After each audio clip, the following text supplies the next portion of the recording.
এজন্য আপনাদের কাছে আমার আকুল আবেদন, দুহাত জোড় করে বলছি, আল্লাহর ওয়াস্তে বাবা, আপনারা কেউ মুসলমান হন আর হিন্দু হন, বৌদ্ধ হন, ইহুদি হন, খ্রিস্টান হন, আমার যায় আসে না, আমার কিচ্ছু যায় আসে না।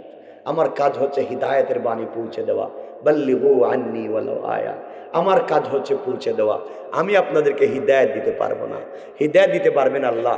আমি এমন কোনো দারোগা না, এমন কোনো পুলিশ না, প্রশাসনের এমন কেউ না যে আপনাদেরকে পিটাইয়া পিটাইয়া হেদায়েত দিব। রব বলেছেন লাস্তা আলাইহিম বিমুসাইতির, আপনি দারোগা নয়, আপনি প্রশাসক নয় যে পিটাইয়া কাউকে হেদায়েত দিবেন। আমি এমন কোনো প্রেমিক না যে প্রেম ভালোবাসা দিয়া আপনাদেরকে হিদায়েত দিতে পারবো। রব বলেছেন ইন্নাকা লা তাহদি মান আহবাবতা, আপনি ভালোবাসলেও হিদায়েত দিতে পারবেন না, তাহলে পিটাইয়াও দিতে পারবো না, ভালোবাসাও দিতে পারবো না। তে আমার কাজ কি? রব বলেছেন তোমার কাজ পৌঁছে দেওয়া, হেদায়েত দেওয়ার মালিক আমি। রবকে জানতে চাইলাম, রব আমরা যে পৌঁছাবো কার কথা পৌঁছাবো? রব বললেন মা আনতা বিনিআমাতি রাব্বিকা বিমাজনুন, যার চরিত্রে কোনো পাগলামি নাই, যার চরিত্রে শয়তানি নাই, যার চরিত্রে নাফরমানি নাই, তার চরিত্র পৌঁছে দাও। রবকে জিজ্ঞাসা করলাম তার চরিত্র কেমন? রব বললেন ইন্নাকা আলা খুলুকিন আযীম, আসমানের নিচে জমিনের উপরে আমার পরে যার উত্তম চরিত্র, তার চরিত্রের কথা মানুষের কাছে পৌঁছে দাও। রবকে জিজ্ঞাসা করলাম তার চরিত্রের কোয়ালিটি কি? রব বললেন লাকাদ কানা লাকুম ফি রাসূলিল্লাহি উসওয়াতুন হাসানা, আসমানের নিচে একমাত্র উত্তম চরিত্র যার। রব আমরা এই চরিত্রের কথা বুঝাবো মানুষকে, যদি না মানে, যদি না বুঝে, তারে কি টার্গেট করতে পারবো? তার সাথে কি রাগ করতে পারবো? রব বললেন না, তোমার কাজ পৌঁছে দেওয়া, হিসাব আমি নিব। রব বললেন ওয়াত্তাকু ইয়াওমান তুরজাউনা ফীহি ইলাল্লাহ সুম্মা তুওয়াফা কুল্লু নাফসিম মা কাসাবাত ওয়া হুম লা ইউজলামুন। বান্দা যখন আমার কাছে ফিরে আসবে তখন কি করলো আর না করলো ওটার হিসাব আমি নিব। তুমি কেমনে দাওয়াত দিলা আর দিলা না, তোমার হিসাবও আমি নিব। রব বললেন ফামান ইয়ামাল মিসকালা যাররাতিন খায়রান ইয়ারা ওয়া মান ইয়ামাল মিসকালা যাররাতিন শাররান ইয়ারা। সরিষার দানা পরিমাণ ভালো কাজ করলে হিসাব নিব, সরিষার দানা পরিমাণ খারাপ কাজ করলে হিসাব নিব। তোমার কাজ পৌঁছে দেওয়া, হেদায়েত দিবেন কে? ওয়াজ বুঝছেন নি এখন? তাহলে আমার কাজ বইলা যাওয়া। তাহলে এখন বলেন, আমি আমার কথা বইলে যাচ্ছি, আবারও বলছি আপনারা কে কোন ধর্ম পালন করবেন আমি জানতেও চাই না। আমি আমার হিদায়াতের কথা বলতেছি, ভাল লাগলে ওয়েলকাম, না ভাল লাগলে নাই, আমার দায়িত্ব এতটুকু। কিন্তু একটা কাজ করে যাচ্ছে আপনাদের সাথে, দুইটা হাত জোড় করে বলছি, পা দেন আপনাদের পায়ে ধরে বলছি, আপনারা জীবনে যাই করেন না কেন আল্লাহর রাস্তে মুনাফিক হইেন না। আমার একটাই কথা, আল্লাহর রাস্তে কি হইেন না, কিছু কয় না এরা, কি হইেন না। কারণ কোরআনের ভিতরে রব কোনো জায়গায় বলেন নাই হিন্দু হলে ওই জাহান্নাম, খ্রিস্টান হলে এই জাহান্নাম, ইহুদি হলে ওই জাহান্নাম, এভাবে রব বলেন নাই। সবাইকে বলেছেন জাহান্নাম খালিদিনা ফিহা, চিরস্থায়ী থাকবে। কারে কোনটা দিবেন বলেন নাই, কিন্তু মুনাফিকরা সাইজ মতো ঠিক করে বলে দিয়েছেন। মুনাফিক সম্পর্কে রব বলেছেন ইন্নাল মুনাফিকিনা ফিদ-দারকিল আসফালি মিনান নার, যারা মুনাফিক হবে তারা জাহান্নামের আন্ডারগ্রাউন্ডে থাকবে, একেবারে নিচে থাকবে। পড়েন নাউজুবিল্লাহ। আমি বুঝাইতে পারছি না? তাইলে মুনাফিক কোন জায়গায় থাকবো? আস্তে কইলেন, সবাই বলেন। তো আমরা কি হইব? মুনাফিক হব? সবাই বলেন। সত্য কথা কইছেন, কিন্তু এখন আমরা দেখবো মুনাফিক আসেনি, দেখা লাগবে না? আচ্ছা একটু দেখতে লই, কষ্ট হবে না তো আপনাদের? আচ্ছা, এই যে সুজলা সুফলা শস্য শ্যামলা স্বচ্ছ সুব্রজ্জ্বল জোয়ানেরা, শোনো, তোমাদের কিছু বলতেছি। এই যে সুন্দর সমাজ ব্যবস্থা, দ্বীনি পরিবেশ, সমাজের ভিতরে দ্বীন, এই ইসলামিক সামাজিক শিষ্টাচার, ইসলামিক সামাজিক পরিবেশ, ইসলামিক সামাজিক পরিস্থিতি নষ্ট করেছেন আপনারা। সমাজ ব্যবস্থা নষ্ট করছেন কারা? আপনারা। যুবকরা আপনারা, আপনারা আপনারা আমার দাওয়াত দিচ্ছেন না আপনারা? আমার অধিকার নেই আপনাদেরকে কিছু কর, এজন্য কাউরে কইতেছি না, আপনাদেরও কইতেছি। এই আপনারা সমাজ নষ্ট করছেন, আপনারা সমাজ নষ্ট করছেন। আমার সামনে তো অলিয়া উলিয়ার মতো বৈশা রয়েছেন, কুতুবের মতো বৈশা রয়েছেন, আর ভিতরে তো শয়তানে একবারে কামড়াচ্ছে ভিতরে। শুনেন না, কিছু কয়া দেই, পরে যাইবার হইব না।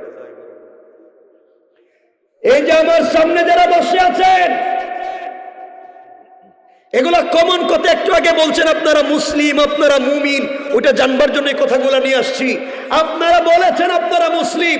আমি জানতে চাই, এখানে অনেক মুরব্বী বসা, এখানে অনেক টাকাওয়ালা জোয়ান বসা, কসম রব্বে পাকের জাতের অনেক জোয়ান মসজিদে নামাজ পড়ে, অনেক মুরব্বী বাবা যাদের মুখের দাড়ি সাদা, পকেটে 1 হাত লম্বা তসবিহ আছে, 5 ওয়াক্ত মসজিদে নামাজ পড়েন। এমন হাজি সাহেব 5 ওয়াক্ত নামাজি, দাড়িওয়ালা তসবিহওয়ালা মুরব্বীর এই এলাকায় অভাব নাই সোনারগাঁয়ে, যারা 5 ওয়াক্ত নামাজ পড়বার পরেও এলাকার সব থেকে বড় সুদের ব্যবসায়ী। এটা এলাকায় নাই? তাহলে একটু আগে না কইলেন মুসলিম সকলে? আমি আপনাদেরকে আগেই বলছি, আপনাদের কমন সেন্সের কাছে আমার প্রশ্ন থাকবে, আসলে আমরা কোন বিবেকে মুসলিম দাবি করি? মনে রাখবেন, যারা সুদের ব্যবসা করে, আবারও বলছি শুনো, কান খাড়া করে শুনো, আমার কথা যারা শুনে নাই পৌঁছে দেয়। যারা সুদের ব্যবসা করে তারা তাদের মায়ের সাথে জিনা করে। যারা সুদের ব্যবসা করে তারা আল্লাহ এবং তার রাসূলের বিরুদ্ধে যুদ্ধ করে। যারা আল্লাহর বিরুদ্ধে যুদ্ধ করতে চায়, যারা রাসূলের বিরুদ্ধে যুদ্ধ করতে চায়, যারা তাদের মায়ের সাথে জিনার মতো অপরাধ করে বেড়ায়, তারা যাই হোক মুসলমানদের সমাজে মুসলমান পরিচয় নিয়ে বসবাস করবার ন্যূনতম অধিকার নাই, ন্যূনতম অধিকার নাই। ঠিক কিনা জোরে বলেন? এই সমাজে এখানে আসেনি কেউ সুদের কারবার করো? এখানে কেউ আসেনি ওলিয়া উলিয়া? কেউ সুদের ব্যবসা করে থাকলে একটু হাত উঠো, দেখি তোমার হাতটা, কুলজার হাত, ভালোবাসার হাত দেখি। কেউ উঠাইতেছে? কি ওলিয়া উলিয়ার এলাকায়? কিরে বা, সব ভদ্র দেখতেছি এখানে, এরা দেখে মুড়ি দেওয়া দরকার আমার। নাই, সুদ বুঝে নাই। শোনো মুসলমান, কান খাড়া করে শোনো। 8 লাখ 10 লাখ টাকা খরচ করে হজে যাও, হজে গিয়া ওখানে জামারাতে কঙ্কর মারো, শয়তান রে মারে না? হাদিস আমরা শয়তান রে পাত্তর মারো, ওখানে গিয়া 8-10 লাখ টাকা খরচ করে শয়তান রে গিয়ে এখানে পাত্তর মারো। এই বছর দেখলাম এক হাজি সাহেব মনে হয় হজে গিয়া রাগ উঠতে গেছে, শয়তান দিকা জুতা খুললে মারতেছে, লাফ দিয়ে উঠতে জুতা দিয়ে মারতেছে, মানে শয়তান দিয়ে রাগ উঠে গেছে। আপনাদের কাছে আমার একটা জানার বিষয়, আপনারা ইমানে বলেন তো, যেই শয়তানরে এখানে 7 লাখ টাকা খরচ করে গেলেন মারতে, যেই শয়তানরে জুতা দিয়ে মারলেন মদিন মক্কায়, আপনারা বলেন তো এই শয়তান আপনাদের সোনারগাঁয়ে কোনোদিন সুদের ব্যবসা করছেন না? বলা লাগবে আপনাদের, কথা বলেন করছেনি? এই শয়তান কোনোদিন এলাকায় এসে কারো জায়গা জমি দখল করছেনি? কথা বলেন না কেন? কারে মেরে নিয়ে পানাম সিটিতে গেছেনি? এই শয়তান জীবনে এগুলো করে নাই। এরপরে আপনার ওই শয়তানরে মারতে গেছেন জুতা দিয়া 7 লাখ খরচ করে। আরে ওই শয়তানের চাইতে অরিজিনাল টাটকা শয়তান আছে আমাদের আশেপাশে। যে জুতা দিয়ে যদি মারাই লাগে, কঙ্কর যদি মারা লাগে, ওই শয়তানরে না, আমাদের আশেপাশের শয়তানগুলা যারা লেবাসে ভালো মানুষ, চরিত্রগত দিক থেকে বদমাশ, এদের চেহারা সমাজে দেখানো দরকার। কষ্ট পাইলেন? একটু হাত তুলেন তো দেখি কারা কারা কষ্ট পাইছেন, কষ্ট পাইতেছেন। কিছু তো কই নেই এখন। যুবকেরা শোনো, তোমরাও যে হাসতেছো জোয়ানেরা, ওরে আল্লাহ, তোমরা যে খারাপের খারাপ হইছো, তোমরা যে কোন জিনিস সেটা আমরা জানো নি। তোমরা দেখবা গার্মেন্টস ছুটি হইলে এখানে গিয়ে দাঁড়ায় থাকে, কলেজ ছুটি হইলে ওখানে দাঁড়ায় থাকে, ঠিক না? আর দেখবা স্মার্টফোন আছে, তার মা বাপের কোনো চিন্তা নাই, ভাই বোনের কোনো চিন্তা নাই, তার একটাই চিন্তা তার প্রেমিকা, তার গার্লফ্রেন্ড, ঠিক কিনা? এ ঠিক কইছে কেডারে? সবাই ঠিক কইছে। কত খারাপ হয়েছে চিন্তা করছেন এরা। বসো, আজকে তোমাদেরকে ঠিক করে ছাড়বো। খারাপ হয়ে গেছে সবাই, দেখি আল্লাহ আমাদেরকে কই লইয়া যায় আজকে। কিন্তু ঠান্ডায় আমার একটু কষ্ট দিতেছে। আমার বন্ধুগণ শোনো, আবারও বলছি শুনো, সুদ হারাম। রব বলেছেন আহাল্লাল্লাহুল বাইআ ওয়া হাররামার রিবা, আমি ব্যবসাকে হালাল করেছি, সুদকে হারাম করেছি। আর শয়তান আমার বিরুদ্ধে দাঁড়াইয়া আমার ব্যবসার হারাম করছে, সুদরে হালাল করছে। যারা সুদের পক্ষে দাঁড়ায়, যারা সুদের পক্ষে ওকালতি করে, যারা সুদের ব্যবসা করে, আল্লাহ বলেন সরাসরি আমার বিরুদ্ধে যুদ্ধ করে। একটু কইলাম, রাগ কইরেন না কেউ। আমার সামনে অনেক মুরব্বী বসা, আপনারা তো সব অলি অলি একটু আগে বললেন। আমার সামনে অনেক মুরব্বী বসা, যাদের মুখের দাড়ি সাদা, শরীরে আগের মতো শক্তি নাই, জোয়ানি নাই, হাঁটতে পারেন না, কিন্তু এখনো মুরব্বী আজান হলে মসজিদে নামাজে যান না। রব বলেছেন হাইয়া আলাল ফালাহ, ও বান্দা কল্যাণ আমার কাছে, সফলতা আমার কাছে, কামিয়াবি আমার কাছে, সম্পদ চাও আমার কাছে, সন্তান চাও আমার কাছে, ইজ্জত চাও আমার কাছে, গাড়ি বাড়ি চাও আমার কাছে। আর বহুত মুরব্বী আছে মসজিদে আজানের পরে নামাজে না গিয়া চার দোকানে বসে টেলিভিশন দেখে। এটা মনে এলাকায় নাই? একটু আগে না বলেন আপনারা মুসলিম, হেডা না কইলে আমি এগুলো খুঁজতাম না। এখন খুঁজতাছি মুসলিমটা আছে কই।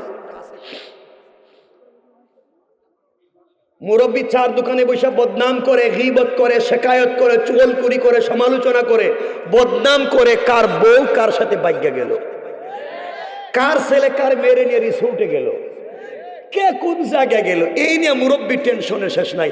আরে বা পাবলিকের টেনশন বাদ দেও, তোমার এদের শয়তানি গুতাইয়া মসজিদে না নিয়ে চার দোকানে নিজে, হেডে বুঝো না? একথা কোন না কেন?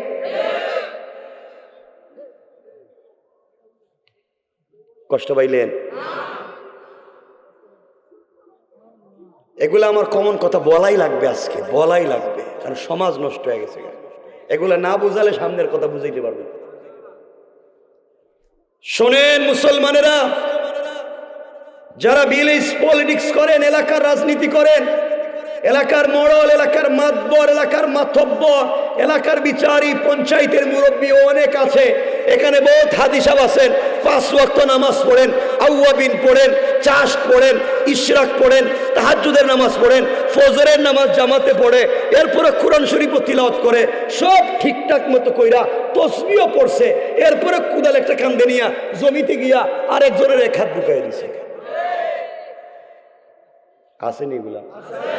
চিন্তা করছেন কত বড় হাজি সাহেব? আর কে ইসলাম নিয়ে ঘুরতেছেন আমি তো বুঝতেছি না আসলে।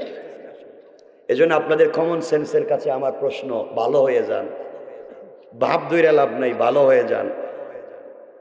রব বলছেন আমিনু, ভালো হয়ে যাও। শুধু আমানু না আমিনু, ভালো হয়ে যাও, ভাব দইরো না। যারা সাহাবায়ে কেরামের মতো আছে এদের মতো ঈমান আনো, নিজের মতো না। অনেক মুরব্বী আছেন এলাকায়, যারা এলাকার ভিলেজ পলিটিক্স করেন, এলাকার রাজনীতি করেন, পঞ্চায়েতের বড় মুরব্বী অনেকেই এখানে আছেন, হয়তো আমি চিনি না, অনেকেই এখানে আছেন। সমাজ এত নষ্ট, অনেক মুরব্বী আছে এলাকায় যারা গ্রামগঞ্জের বিচার করতে গিয়া, এ সালিশ বিচার করতে গিয়া, পঞ্চায়েতের মুরব্বিয়ানা করতে গিয়া এক কাপ রং চা খাইয়া এদিকের বিচার এদিকে দিয়া দেয়। খাইছে আসেনি এগুলা সমাজে? কি বুঝলেন? বড় মুরব্বীর হাতে যদি আপনি 1000 টাকা ধরাইয়া দিতে পারেন, দেখবেন ডাইনের বিচারে বাম বানাইয়া দিছে। আর এমনও মুরব্বী পাইবেন সমাজে যারা গ্রামে 2 জন দিয়ে মাইল লাগাই দেয়, 2 জন দিয়ে মাইল লাগাইয়া এর কাছ থেকেও 500, এর কাছ থেকেও 500। আল্লাহ জানে এগুলো নাই, মনে হেডেও আছে। আমি শুধু জিগাইতেছি, আপনারা কইতেছেন সমাজটা কোন জায়গায়। আমি বুঝাতে চাচ্ছি আসলে কোন সাবজেক্টের বলে আপনারা বলেন মুসলিম।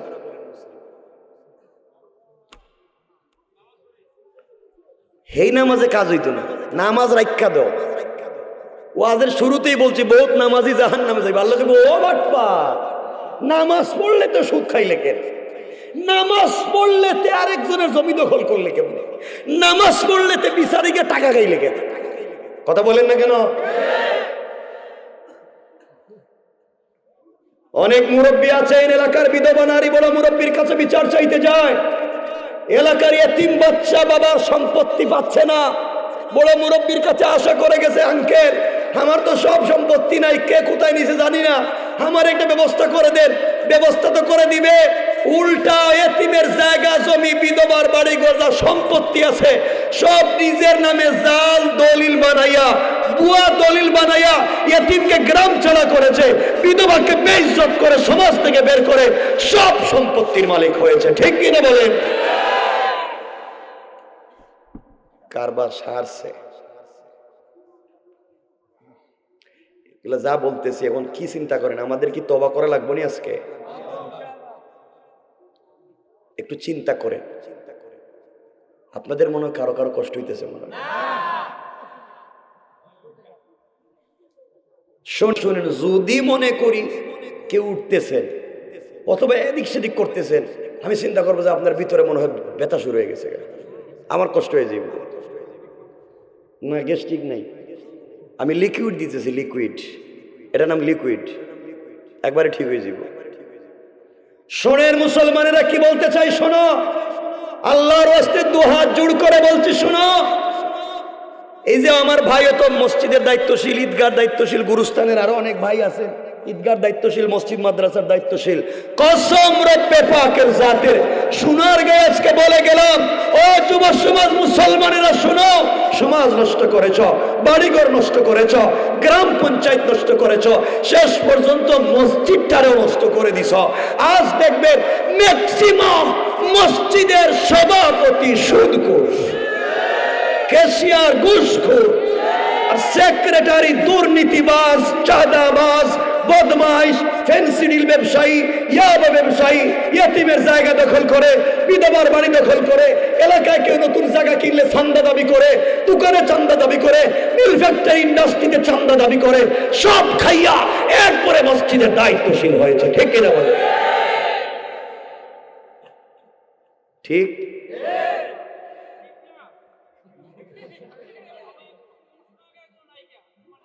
আমার জানার দরকার নাই, আমি তো সবাইকে বলছি না, আমি বলছি আছে কিনা, সব না ভালো মানুষ আছে সমাজে, খারাপ মানুষ আছে। আমাদের কাজ হচ্ছে বলা, এগুলা সমাজে যদি থাকে বাদ দেওয়ার জন্য বলতেছি, আমি বলতেছি না ব্যবসা শুরু করার জন্য। যদি কারো ভিতরে থাকে বাদ দিয়ে দাও, কারো ভিতরে থাকলে ভালো হয়ে যাও। অন্যায় ভিতরে রাখা যাবে না, হারাম কাজ। এই শুনেন,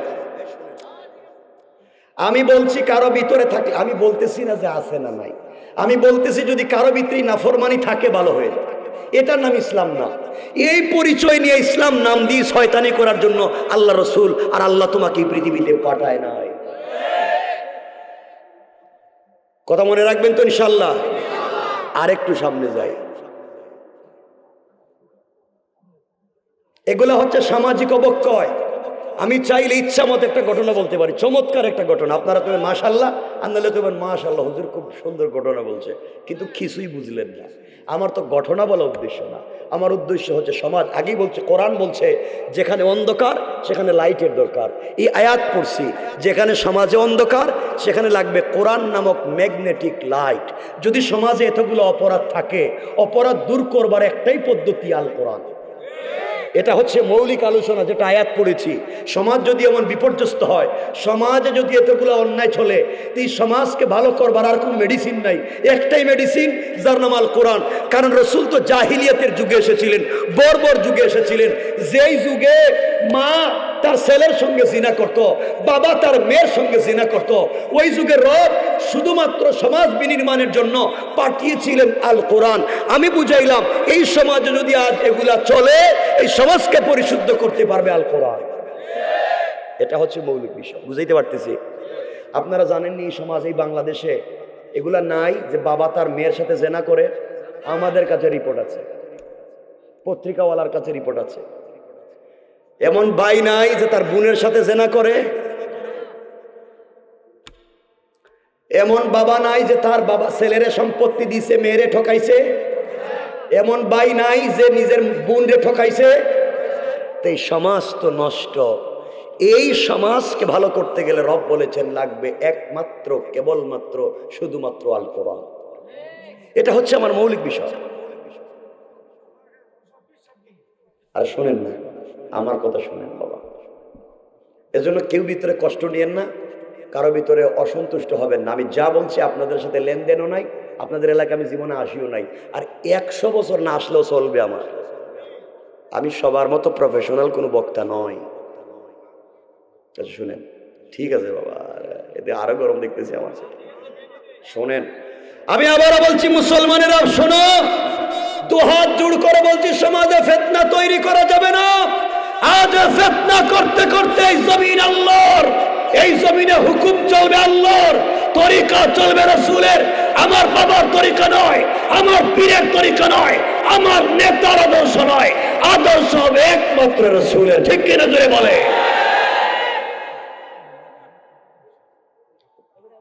এজন্যে আল্লাহর ওয়াস্তে এগুলা বাদ দিয়ে দেই। যাই হোক, আমরা আর একটু সামনের দিকে যাই। সমাজ আমরা নষ্ট করে দিয়েছি, সমাজের ভিতরে দিন নেই। আমার দিকে তাকাও, আমার দিকে।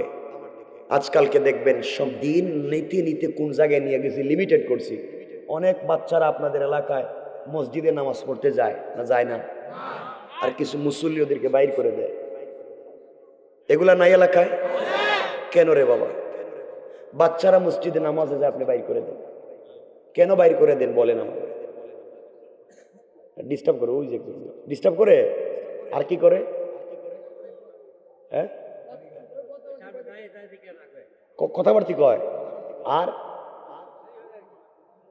চিল্লায়, মারামারি করে, কথাবার্তি কয়, দৌড়াদৌড়ি করে। এই তো বাচ্চা চিল্লায়, দুষ্টামি করে, মারামারি করে, কথাবার্তি কয়, দৌড়ায়। এজন্য মসজিদে বাইর করে দেন। বুঝলাম বাচ্চা মারামারি করে, দৌড়াদৌড়ি করে, চিল্লাচিল্লি করে, দুষ্টামি করে, সব ঠিক আছে, বাহির করে দিতে বলছে কেডা? বলেন, বাইর করে দিতে কইছে কেডা? বাইর করে দেন কেন?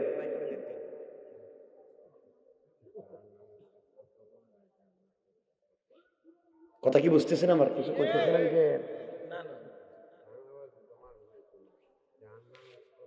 আমার দিকে কি শুনতেছেন আমার কথা? এখন বলেন না, বাইর করেন কেন? অসুবিধা হয়? আচ্ছা ঠিক আছে বাবা। এখন শুনেন আমার মাসআলা, শুনেন মাসআলা, শুনেন শুনেন।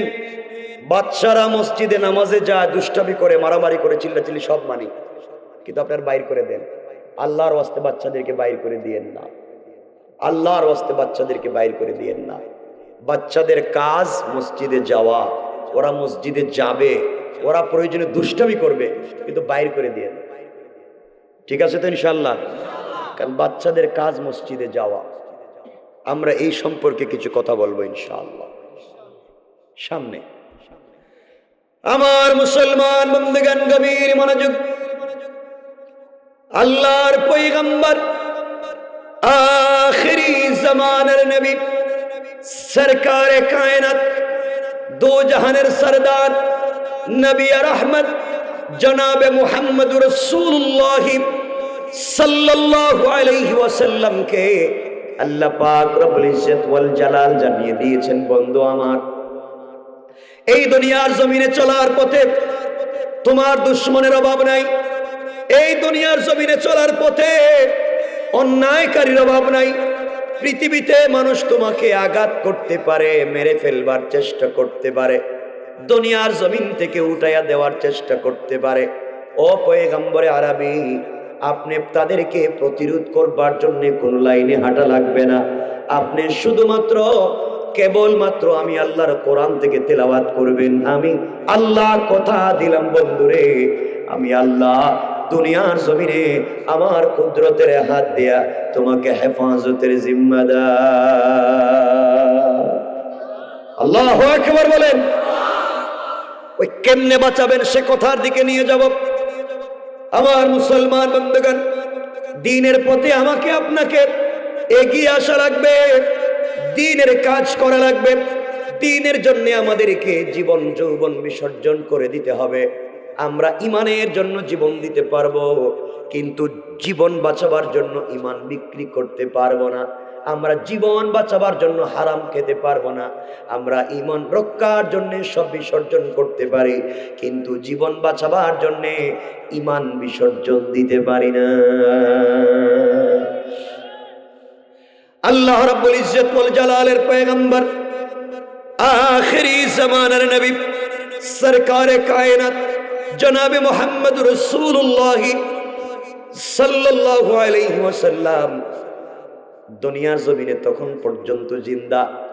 এমন সময়, এমন একটা দিন মদিনার মধ্যে দুর্ভিক্ষ দেখা দিয়েছে, পুরা মদিনার মধ্যে দুর্ভিক্ষ দেখা দিয়েছে। মদিনার মানুষ খাবার পায় না, গাছের মধ্যে খেজুর নাই, বকরি ছাগল গরুর স্তনের দুধ নাই, পুরা মদিনার মধ্যে দুর্ভিক্ষ দেখা দিয়েছে। মুসলমানদের ঘরটা বিরান হয়ে গিয়েছে। এমন সময় পারস্যের বাদশা কি বুঝাতে চাই, মুসলমান বুঝো, কেন আমরা নির্দ্বিধায় হারাম কাজে লিপ্ত হয়ে যাই? সাহাবায়ে কেরাম এত কষ্ট করবার পরেও হারাম জিনিস মুখে দিলেন না, ইমানের জন্য সবকিছু করতে রাজি হয়ে গেলেন। আপনাকে আমাকেও সেই পথে যাওয়া লাগবে। যুবকেরা দিল দিয়ে শোনো, নবীজির কাছে একটা চিঠি দিয়া, দুইজন গোয়েন্দা দিয়া, একজন দূত দিয়া পারস্যের বাদশা মদিনায় চিঠি প্রেরণ করে দিলাম। আমার নবীর দরবারে চিঠি পৌঁছে গিয়েছে। রাসূল পাক সাল্লাল্লাহু আলাইহি ওয়াসাল্লাম সাহাবায়ে কেরামদেরকে জমায়েত করলেন আর বললেন, সাহাবীরা চলো আমরা মদিনার মসজিদে যাই। সবাইকে নিয়ে মদিনার মসজিদে ঢুকে গেলে এবার আমার নবীজি জিজ্ঞাসা করলেন, একজন দাঁড়াও, কি চিঠি দিয়েছে? চিঠিটা আমার সামনে খুলে পড়ো, আমি দেখতে চাই পারস্য বাদশা কি লিখেছে। একজন সাহাবী দাঁড়িয়ে গেলেন, চিঠি পড়বার জন্য দাঁড়ালেন, কিন্তু চিঠি পড়তে পারলেন না, হাউমাউ করে কাঁদতে লাগলেন।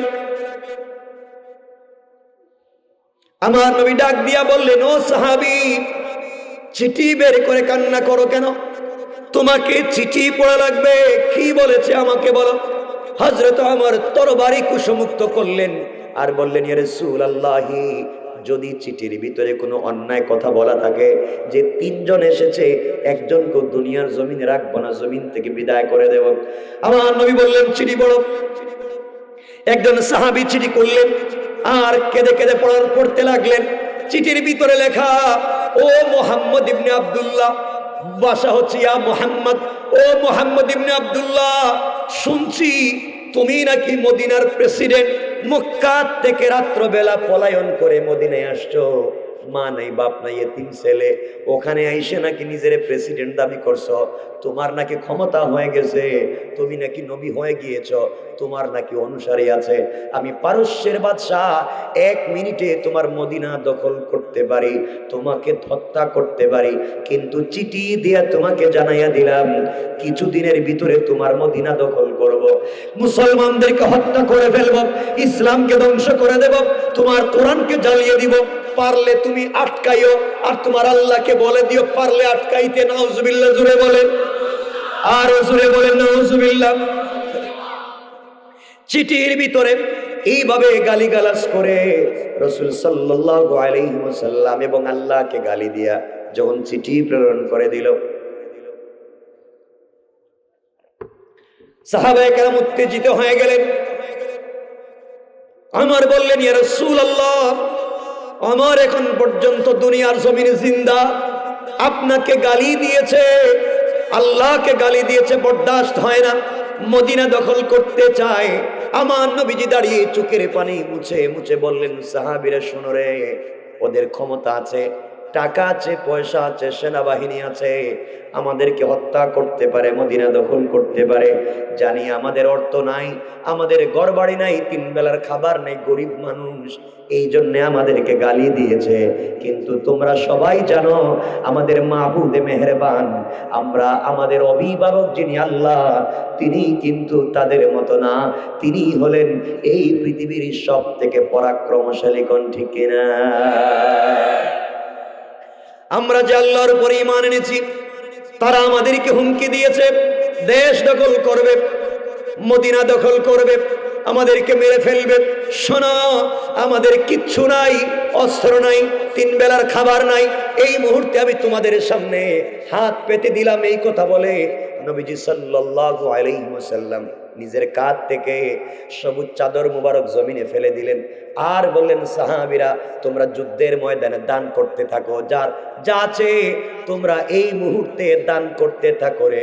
ওরা তো হুমকি দিয়েছে আমাদের মদিনা দখল করবে, আমাদের অস্ত্র নাই, আমাদের তরবারি নাই, আমাদের সেনাবাহিনী নাই, আমাদের ঘোড়া নাই, আমাদের উট নাই, তোমরা দান খয়রাত করো। এই মুহূর্তে আমরাও আল্লাহর উপরে ভরসা করে আমরা তাদের আগে তাদের পারস্য দখল করতে চাই। আল্লাহু আকবার বলেন। অস্ত্র নাই, তরবারি নাই, তিন বেলার খাবার নাই, সাহাবায়ে কেরামদেরকে বলছেন চলো আমরা আগে তাদের দেশ দখল করব। আমার আল্লাহ কথাগুলো বললেন কোরআনে কারীমের 5 নম্বর পারা 4 নম্বর সূরা, সূরা নিসার 76 নম্বর আয়াত, অর্থাৎ বাম পৃষ্ঠার প্রথম আয়াতের শেষ শব্দে আমার আল্লাহ সুন্দর করে বলে দিলেন, আমার আল্লাহ বললেন, ইন্না কাইদাশ শাইতানি কানা দাঈফা। আল্লাহ রব্বুল ইজ্জত ওয়াল জালাল জানাইয়া দিলেন, বান্দারে কাফের বেঈমানেরা দিনকে মুছে দেওয়ার জন্য, আমার কোরআন মুছে দেওয়ার জন্য, আমার রাসূলকে গালি দেওয়ার জন্য, আমি আল্লাহর দ্বীনকে মুছে দেওয়ার জন্য তারা যত কৌশল করবে তাদের সবগুলা কৌশল আমি আল্লাহর কাছে মশা মাছির চাইতে আরো বেশি দুর্বল। কোন ঠিক কিনা? আমার মুসলমান বন্ধুগণ, এক পর্যায়ে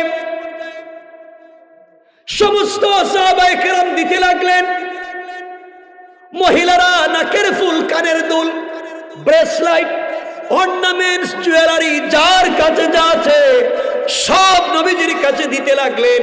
সাহাবায়ে কেরাম যার কাছে যা পাইলেন দিতে লাগলেন। আমার বন্ধুগণ, এমন সময়ে ওই জায়গার মধ্যে একজন মহিলা দাঁড়িয়েছিলেন। দাঁড়িয়ে দাঁড়িয়ে দৃশ্যগুলো দেখলেন, মহিলারা যার কাছে যা আছে সব দিয়া দেয়, পুরুষদের ঘরে যা আছে সব রাসূলের সামনে হাজির করে দেয়। গাছের ভিতরে ফল নাই, ঘরে খাবার নাই, এরপরে রাসূল ডাক দিয়েছেন, সাহাবায়ে কেরাম জীবন যৌবন বিসর্জন করে দিতে লাগলেন। একজন মহিলা দাঁড়িয়ে দেখলেন, কোনো জবাব দিতে বললেন না। কিছুক্ষণ পরে নিজের বাড়ির দিকে যেতে লাগলেন। দীর্ঘ পথ চলতে চলতে কান্না করে নিজের বাড়িতে পৌঁছে যাওয়ার পরে ঘরের ভিতরে খুঁজতে লাগলেন কি দেওয়া যায়। পুরা ঘর খুঁজে কোনো জিনিস তিনি পেলেন না, কোনো জিনিস নাই। এক টুকরা রুটি আছে, কয়েকটা শুকনা খেজুর আছে, এছাড়া ঘরের ভিতরে কোনো সম্পদ নাই। পরনের কাপড় ছাড়া কোনো কাপড় নাই।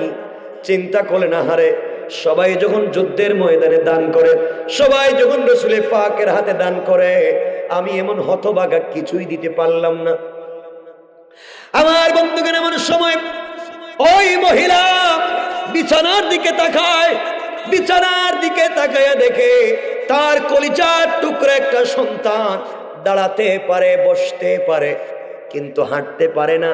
এতটুকুন ছোট্ট বয়সের বাচ্চা, বাচ্চাটাকে কুলে জড়ালেন, চোখের পানি ছেড়ে কাঁদলেন, সামনের দিকে দৌড়তে লাগলেন। কিছু দূর যাওয়ার পরে রাস্তার মধ্যে হযরতে ওমরের সঙ্গে দেখা।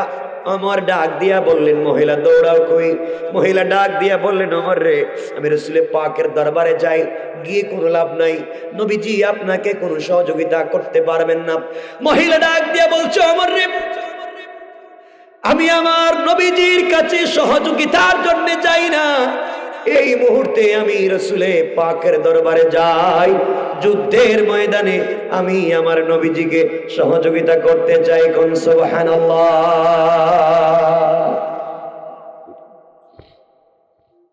আমার মুসলমান বন্ধুগণ, কিছুক্ষণ পরে মহিলা আরো কিছু দূর যাওয়ার পরে সামনে আবু বকরের সামনে পড়েছে। আবু বকর ডাক দিয়া বললেন, মহিলা দৌড়াও কই? মহিলা ডাক দিয়া বলেছে, আবু বকর, আমি নবীজির দরবারে যেতে চাই, নবীজির দরবারে গিয়ে কোনো লাভ নাই, নবীজি আপনাকে কোনো প্রকারের সহযোগিতা করতে পারবেন না। মহিলা কান্না করে বলছে, আবু বকর রে, আমি আমার রাসূলের দরবারে সহযোগিতার জন্য যাই না, এই মুহূর্তে আমি যাই, যুদ্ধের ময়দানে আমার নবীজিকে সহযোগিতা করতে চাই। বলতে বলতে এই মহিলা নবীজির সামনে হাজির হয়ে গেলেন। নবীজি ডাক দিয়া বললেন, মা রে, মদিনার গাছে বাগানে খেজুর নাই, ঘরের ভিতরে খাবার নাই, আমাদের পেটেও খাবার নাই, পকেটে টাকা নাই, যুদ্ধের জন্য আমি সাহাবায়ে কেরামের কাছে চাঁদা দাবি করতেছি, চাঁদা আদায় করতেছি, তুমি আমার কাছে এই মুহূর্তে কি চাও? মহিলা ডাক দিয়ে বলছেন, ইয়া রাসূলুল্লাহ, ইয়া হাবিবাল্লাহ, পয়গম্বর আরবি, আপনার কাছে এই মুহূর্তে আমি কিছু চাওয়ার জন্য আসি নাই, এই মুহূর্তে আমি আপনার দরবারে এসেছি, এই যুদ্ধের ময়দানে আপনাকেও আমি সহযোগিতা করতে চাই। নবীজি ডাক দিয়া বললেন, মা, এই যুদ্ধের ময়দানে তুমি সহযোগিতা করবে কি আছে, কি তুমি দিতে পারবে আমার কাছে বলো। মহিলা ডাক দিয়ে বলছি, ইয়া রাসূলুল্লাহ, ঘরের ভিতরে গেলাম, আপনি যখন চাঁদা আদায় করতেছেন আমি দাঁড়িয়েছিলাম, মহিলারা নাকের ফুল, কানের দুল, হাতের ব্রেসলাইট যা আছে, অর্নামেন্ট, জুয়েলারি যে যা পারে দিয়ে দেয়, কিন্তু আমার কাছে আপনাকে দেওয়ার মতো কিছু নাই। ইয়া রাসূলুল্লাহ, বাড়িতে গেলাম, বাড়িতে যাওয়ার পরে ঘরের ভিতরে কোনো জিনিস নাই, তাকাইয়া দেখলাম ঘরের ভিতরে আপনাকে দেওয়ার মতো কোনো জিনিস নাই। এক পর্যায়ে আমি আমার বিছানার দিকে তাকালাম, আমি আমার সন্তানকে দেখেছি, কোলে করে আপনার দরবারে নিয়ে এসেছি। ইয়া রাসূলুল্লাহ, আমি আপনার একজন কলিজার টুকরা সাহাবীর স্ত্রী, আপনার ডাকে আমার স্বামী কিছুদিন আগে যুদ্ধের ময়দানে গিয়েছেন, যুদ্ধের ময়দানে শহীদ হয়েছেন। যার আগে আমার স্বামী আমাকে বলেছেন, স্ত্রী রে, আল্লাহ রসুলের ডাকে সাড়া দিয়ে যুদ্ধের ময়দানে আমি শহীদ হয়ে যাই, যুদ্ধের ময়দানে চলে যাই, জীবন দিয়ে দিতে পারি, হয়তো শহীদ হয়ে যাব, না হয় আবার ফিরে আসব, জানি না। রসুল আমাকে বলেছেন বাঁচবো কিনা আমি জানি না, আমি যুদ্ধের ময়দানে চলে যাই। স্ত্রী রে, তোমার পেটে আমার একটা আমানত আছে, তোমার পেটে আমার একটা সন্তান আছে। ইয়া রাসূলুল্লাহ, ওই সময় ছিলাম আমি প্রেগনেন্ট, আমি ছিলাম গর্ভবতী। আমার স্বামী বলছেন, স্ত্রী রে, তোমার পেটে আমার একটা আমানত আছে, আমি যদি শহীদ হয়ে যাই, যেই দ্বীনের জন্য, যেই মাবুদে মেহেরবানকে সন্তুষ্ট করবার জন্য, যে রাসূলকে ভালোবেসে আমার জীবন দিতে যাই, আমি যদি শহীদ হয়ে যাই, আমার সন্তান জন্ম নিলে ছেলে হবে না মেয়ে হবে জানতে চাই না, যেই হবে তুমিও তাকে, আমি যেই রাস্তায় শহীদ হয়ে যাই, তুমিও আমার সন্তানকে সেই রাস্তার জন্য প্রস্তুত করে দিবা। কোন সুবহানাল্লাহ। আমার বন্ধুগণ, এক পর্যায়ে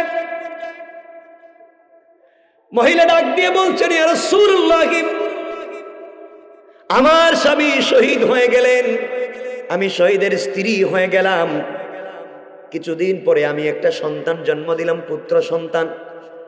এই যে সন্তান নিয়ে আপনার কাছে এসেছি, ইয়া রাসূলুল্লাহ, সবাই যখন দান করে আমার কাছে দেওয়ার মতো কিছুই নাই। ঘরে যাওয়ার পরে দেখলাম শুকনা অর্ধেক রুটি, কয়েকটা শুকনা খেজুর ছাড়া কোনো খাবার নাই, কি দিব? আমি আমার সন্তানকে কুলে করে আপনার দরবারে নিয়ে এসেছি।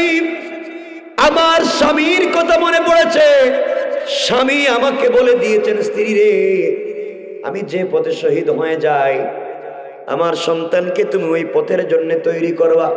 ইয়া রাসূলুল্লাহ, স্বামী তো শহীদ হয়ে গেলেন, আমি শহীদের স্ত্রী হয়ে গেলাম, সবাই যখন দান করে কিছুই দিতে পারলাম না, আমি আমার সন্তানকে এই মুহূর্তে আপনার জিহাদের ফান্ডে আমি মা দান করে দিলাম। সাহাবায়ে কেরাম আশ্চর্য হয়ে গেলেন, মহিলা পাগল কিনা? নবীজি আশ্চর্য হয়ে গেলেন, মহিলা বলতে চায় কি, এই বাচ্চা নিয়ে আমি কি করব? ডাক দিয়া বললেন, মারে, এই বাচ্চা নিয়ে আমি যুদ্ধের ময়দানে কি করব? বাচ্চা যুদ্ধের ময়দানে অস্ত্র ধরতে পারবে না, মোকাবেলাও করতে পারবে না, অসুস্থ হলে কাউকে সেবাও করতে পারবে না, আমি বাচ্চা নিয়ে কি করব? ইয়া রাসূলুল্লাহ, আমি জানি আমার বাচ্চা যুদ্ধের ময়দানে অস্ত্র ধরতে পারবে না, আমি জানি আমার বাচ্চা যুদ্ধের ময়দানে কেউ অসুস্থ হলে সেবা করতে পারবে না, কিন্তু পয়গম্বরে আরবি যেখানে যুদ্ধ হবে আপনি তো সাধারণ নাগরিকের সঙ্গে ওই যুদ্ধের ময়দানে থাকবেন। ইয়া রাসূলুল্লাহ, ও পয়গম্বরে আরবি, যুদ্ধের ময়দানে কাফেররা আপনাকে লক্ষ্য করে তীর নিক্ষেপ করবে, নেজা নিক্ষেপ করবে, বল্লম নিক্ষেপ করবে, বৃষ্টির মতো আপনার উপরে কাফেররা তো দুশ্মনী করে তীর নিক্ষেপ করবে। যেই দিক থেকে বেশি বেশি তীরের আঘাত আসবে ওই দিকে আপনি আমার বাচ্চাটাকে ঢাল বানাইয়া ধরে ফেলবেন। সবগুলা তীর এসে আমার বাচ্চার কলিজায় ভেদ করবে, পিছন দিকে বের হয়ে যাবে, আমার বাচ্চা চিৎকার করে শহীদ হয়ে যাবে, আমি শহীদের মা হয়ে যাব, আর আমার বাচ্চার শাহাদতের মাধ্যমে বিশ্ব নবী দুনিয়ার জমিনে জিন্দা থাকবে। তার চাইতে বড় পাওয়ার আমি মা হিসাবে আর কিছুই থাকতে পারে না। আল্লাহু আকবার বলেন। মানুষকে কেমনে পরিবর্তন করে দিয়েছে আল কোরআন। একজন মা তার কলিজার টুকরা সন্তানকে যুদ্ধের ফান্ডে দিতে চায়, এটা সাধারণ কোন সাবজেক্ট না, সাধারণ কোন জিনিস না, সাধারণ চিন্তার বিষয় না। এটা করেছে একমাত্র রাসূলের ভালোবাসা আর কোরআনের শিক্ষা। কথা কি বুঝতে পেরেছেন? এই জন্য কোরআনকে যদি আমরা ভালোবাসতে পারি, আমি আপনাদেরকে আজকে আলোচনা 11টা তো হয়ে গেছে, আলোচনার শেষে একটা আমল বলে দেব, একটা আমল বলে দেব আলোচনার শেষে। এই আমলটা কি? আমরা পৃথিবীতে চাই, কে চাই না পৃথিবীতে সম্পদশালী হতে? কে চায় না বলেন তো? যার সুযোগ আছে সবাই চায় আমার টাকার দরকার। পৃথিবীতে কে চায় না আমার ইজ্জত, আমি বহুত বড় ইজ্জতের মালিক হই? পৃথিবীতে কে চায় না আমি শিল্পপতি হই? পৃথিবীতে কে চায় না আমি একটা সেলের মালিক হই? পৃথিবীতে কে চায় না যে আমি দুনিয়ার জমিনে রাসূলের পাককে স্বপ্নে দেখি? পৃথিবীতে কে চায় না যে দুনিয়ার জমিনে বিশাল ক্ষমতার প্রভাব আমার হোক? চায় না? নবীজি বলেছেন একটা ছোট্ট আমল আছে, এই আমলটা যদি কে কন্টিনিউ করতে পারে, সে হাত উঠাবার আগে তার সব দোয়া কবুল হয়ে যায়। একবারে টাটকা অরিজিনাল সত্য কথা। রাসূলে পাক বলতেন সে যদি আমল করতে পারে, হাত নামাবার আগে, হাত উঠাইয়া বলার আগে আমি রব তার দিলের খবর জেনে তার সব দোয়াকে কবুল করে নেই। এই ছোট্ট আমল আপনাদেরকে বলে দেব, ছোট্ট একটা আমল। কষ্ট হবে না তো আপনাদের? বসে 11টা গেছে, ঠান্ডার সময় মানুষের কষ্ট হবে তো বেশি রাত। আলোচনা তো অনেক লম্বা হয়ে যাবে, কিন্তু আপনাদের কষ্ট হবে আমি বুঝতেছি।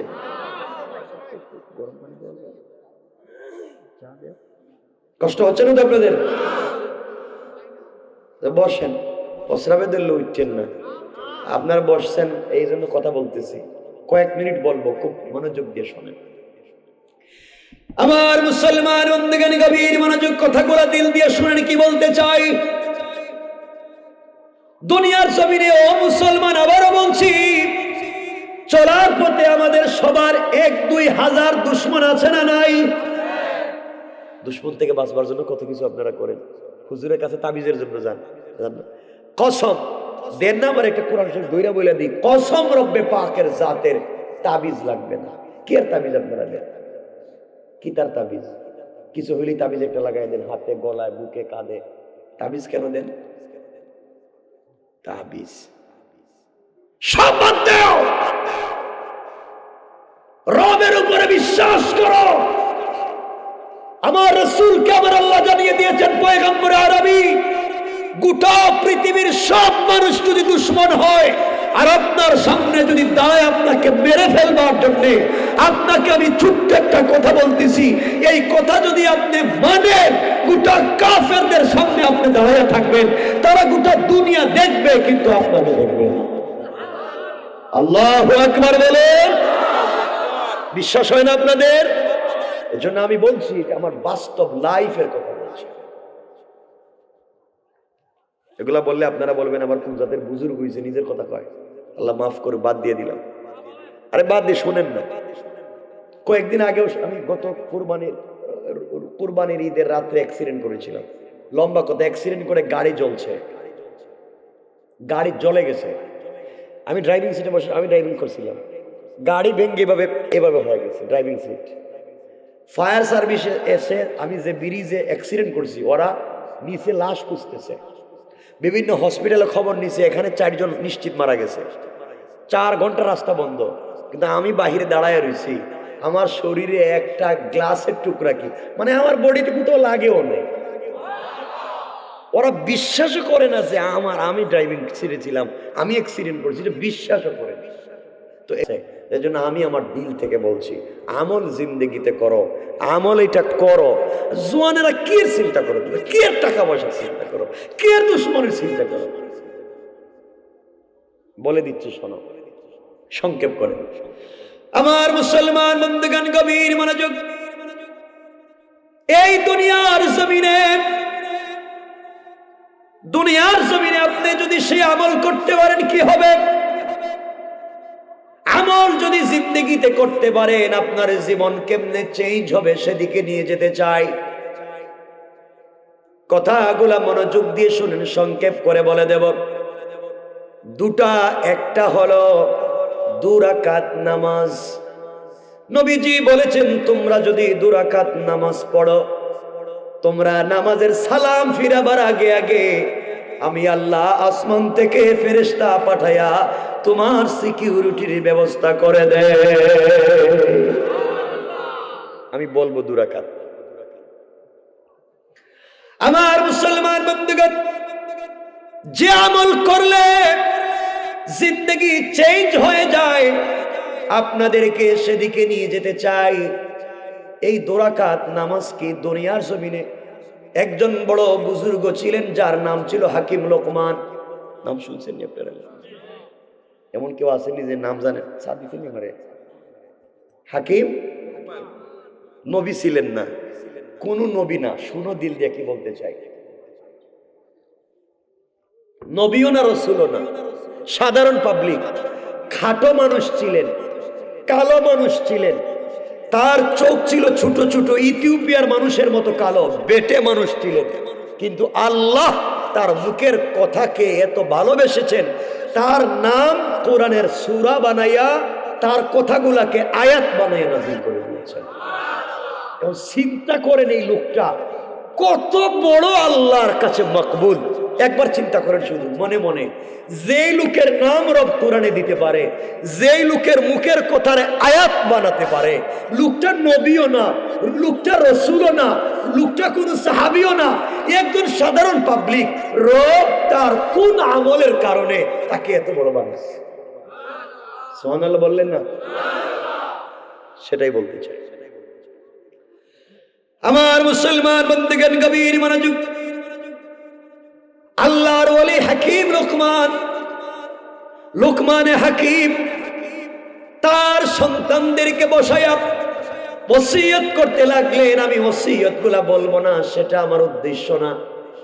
আমার উদ্দেশ্য হলো জিন্দেগিতে হাত উঠাবার আগে দোয়া যদি কবুল করাতে চান, পৃথিবীতে কোটি কোটি বিপদ থেকে বাঁচতে চান, আপনি মামলায় পড়ে গিয়েছেন, আপনাকে কেউ হুমকি দেয়, আপনি যদি সকল বিপদ থেকে বাঁচতে চান, 2 রাকাত নামাজ পড়বেন। কেমনে?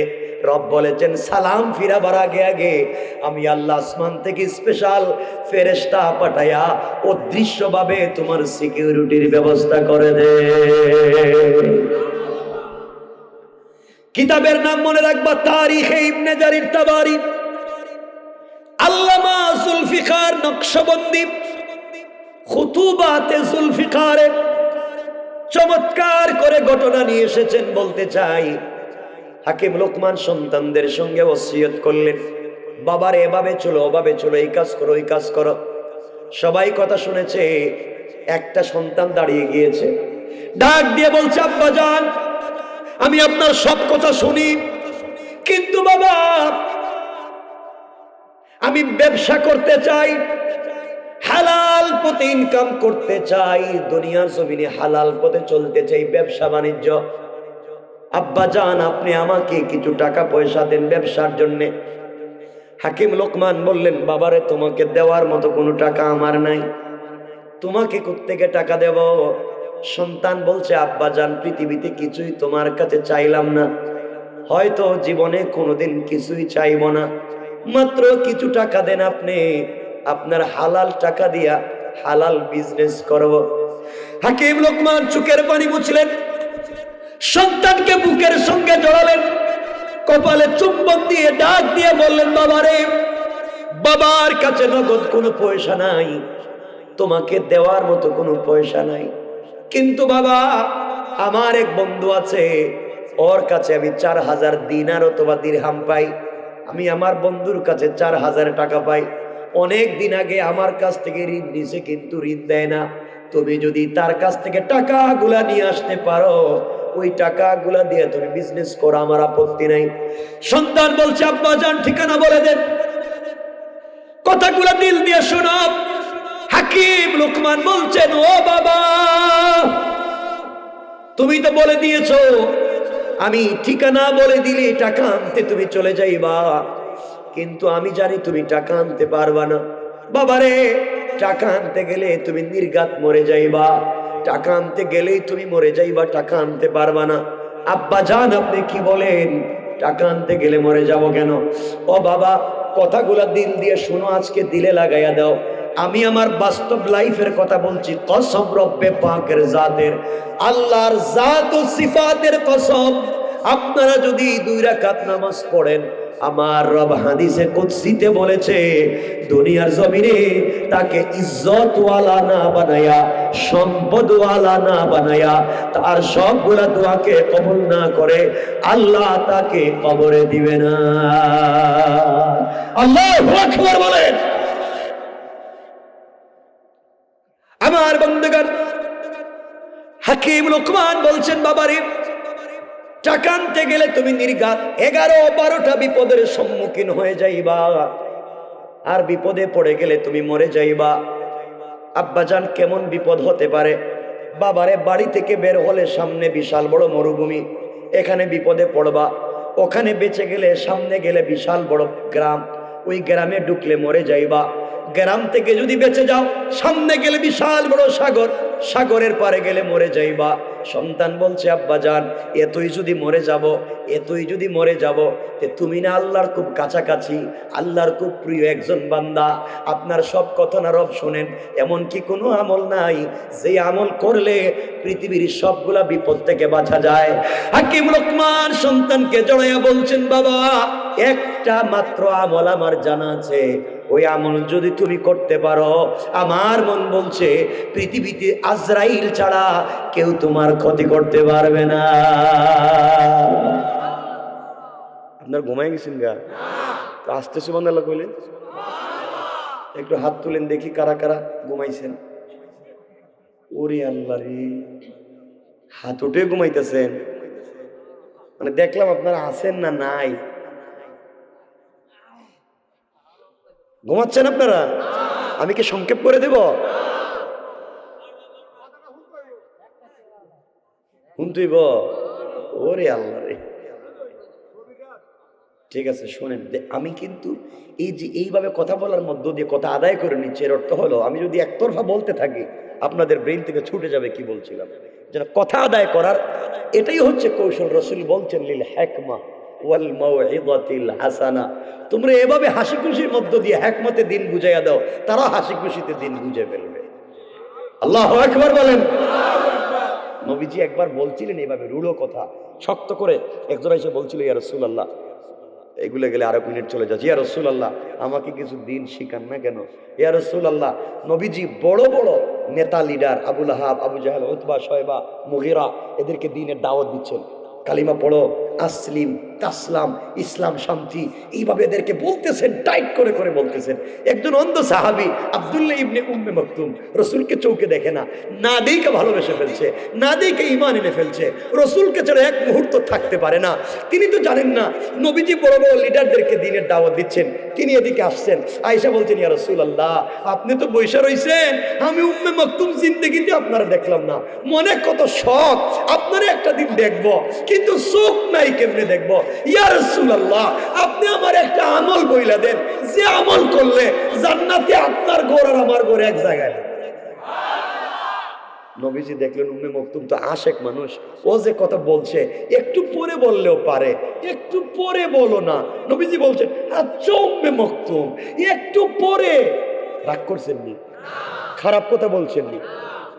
আচ্ছা একটু পরে না, তোমাকে তো বলতেছি আমি লিডারদেরকে দাওয়াত দিচ্ছি, বিশাল বিশাল শিল্পপতি টাকাওয়ালা আর মক্কার লিডার, তুমি তো দেখতেছো না চোখে, এদেরকে একটু বাপসাপ দিয়ে কথা বলতেছি, তুমি একটু থামো না। এই কথা রাসূল বলছেন, আল্লাহ রাগ করে বলছেন, তার রসুলের সাথে রাগ করে বলছেন। যেই নবীকে দেখার জন্য রব আরশে আসিমে নিয়া ফাকাবা কাউসাইনি আও আদনা সামনাসামনি বসে কথা বলেছেন, আসমান জমিনে ডিজাইন করছেন, যেই নবীর নাম দিয়া রব রাগ করে বলছেন, সাথে সাথে রাগ করে। আমার বন্ধু এভাবে কেন কথা বলবে, আমার বন্ধু এভাবে কেন কথা বলবে?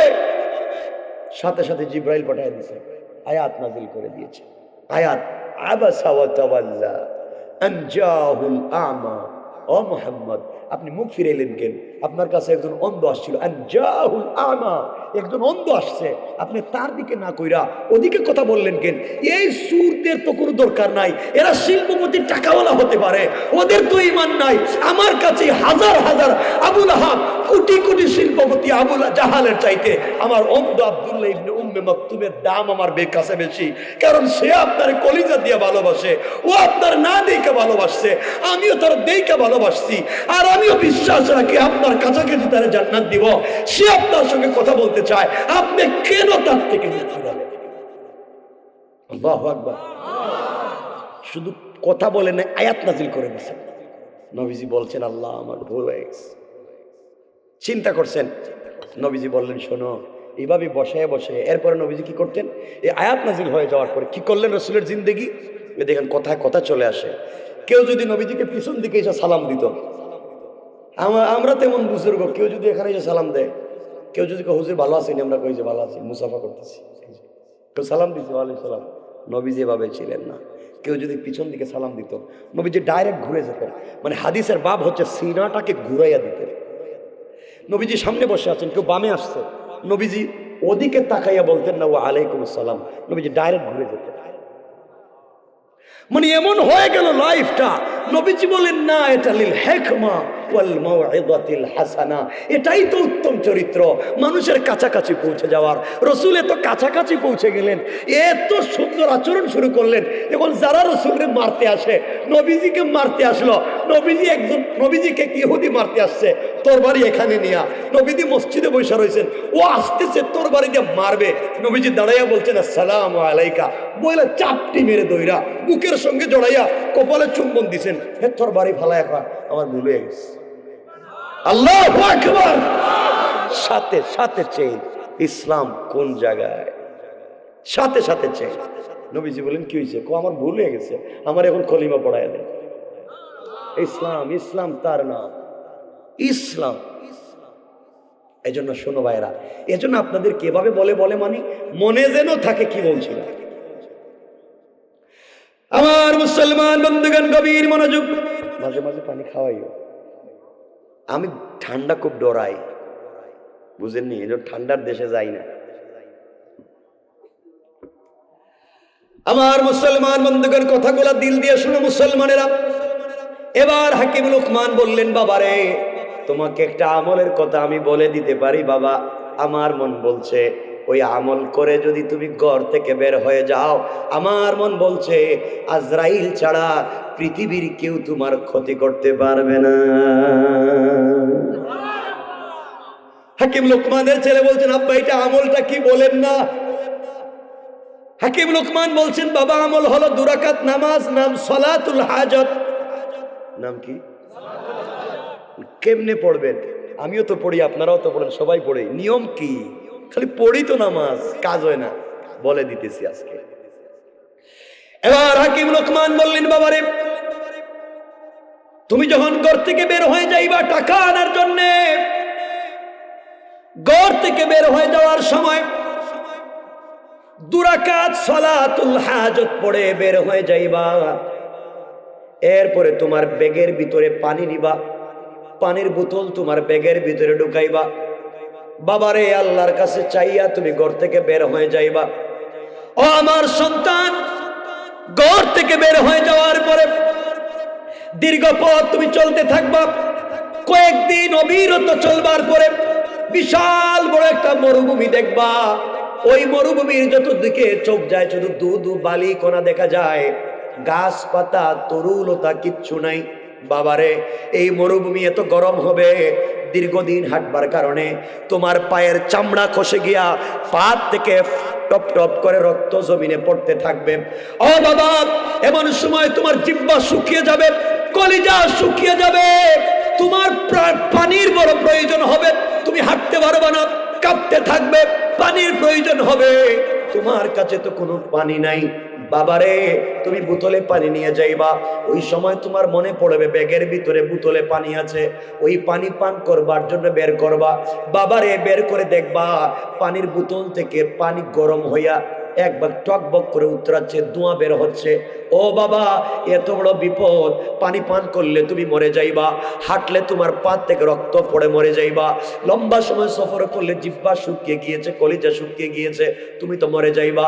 আব্বা জানে এত বড় বিপদ, আমার তো পানির প্রয়োজন হবে, কি করব? এবার হাকিম লোকমান বলছেন, বাবারে, তুমি যখন দেখবা তোমার বোতলের পানি গরম হয়ে গিয়েছে, খাওয়ার কোনো পরিবেশ নাই, তোমার পাত থেকে রক্ত পড়তেছে, হাঁটবার মতো শক্তি নাই, তোমার জিহ্বা শুকিয়ে গিয়েছে, তোমার কলিজা শুকিয়ে গিয়েছে, এমন সময়ে তুমি 2 রাকাত সালাতুল হাজত পড়বা। কষ্ট করে জমিনের মধ্যে 2 রাকাত সালাতুল হাজত পড়বা। যেই মরুভূমিতে গাছপালা তরুলতা নাই, সালাম ডান দিকে ফিরাবা, ফিরাইয়া দেখবা তোমার ডান দিকে সুন্দর একটা বাগান আর জঙ্গল দেখা যায়।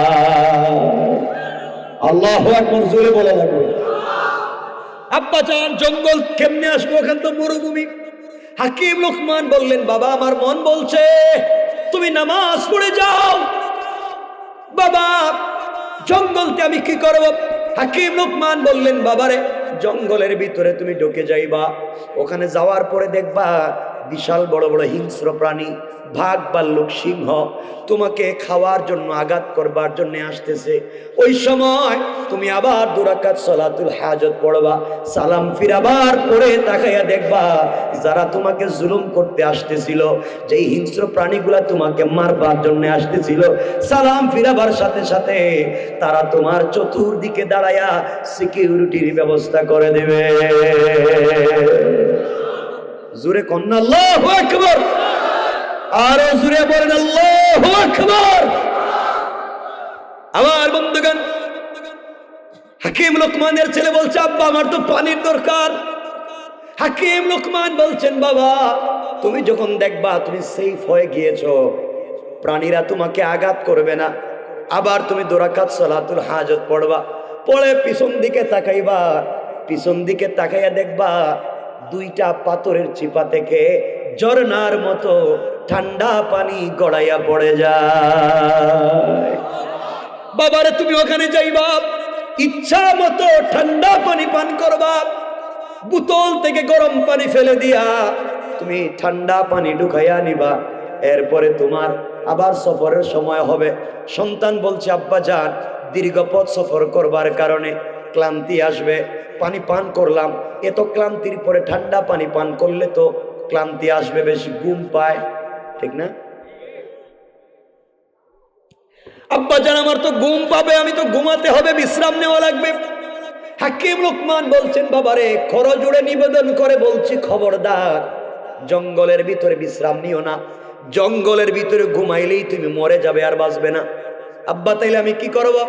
বাবারে, তুমি যদি জঙ্গলে বেঁচে যাও, জঙ্গল থেকে পানি পান করে পানি নিয়ে বের হয়ে যাবা, মরুভূমিতে গিয়া আবার যখন দেখবা জঙ্গল নাই, আবার তুমি 2 রাকাত সালাতুল হাজত পড়বা, বাম দিকে সালাম ফিরাবা, বাম দিকে সালাম ফিরাইয়া দেখবা কিছু দূরে বট গাছের মতো বিশাল একটা গাছ দেখা যায়। আব্বা জান, তাইলে তো আমি গাছের গোড়ায় ছায়ায়, এই গাছের ছায়ায় বিশ্রাম নিতে পারবো। হাকিম লোকমান বলছেন, বাবা না, বিশ্রাম নিতে পারবা না, গাছের গোড়ায় যদি তুমি বিশ্রাম নিতে যাও সাথে সাথেই মরে যাইবা। আব্বা জান, তাহলে আমি কি করব? বিশ্রাম যদি না নিতে পারি, এতদিন হাঁটবো কেমনে, আমি তো অসুস্থ হয়ে যাব।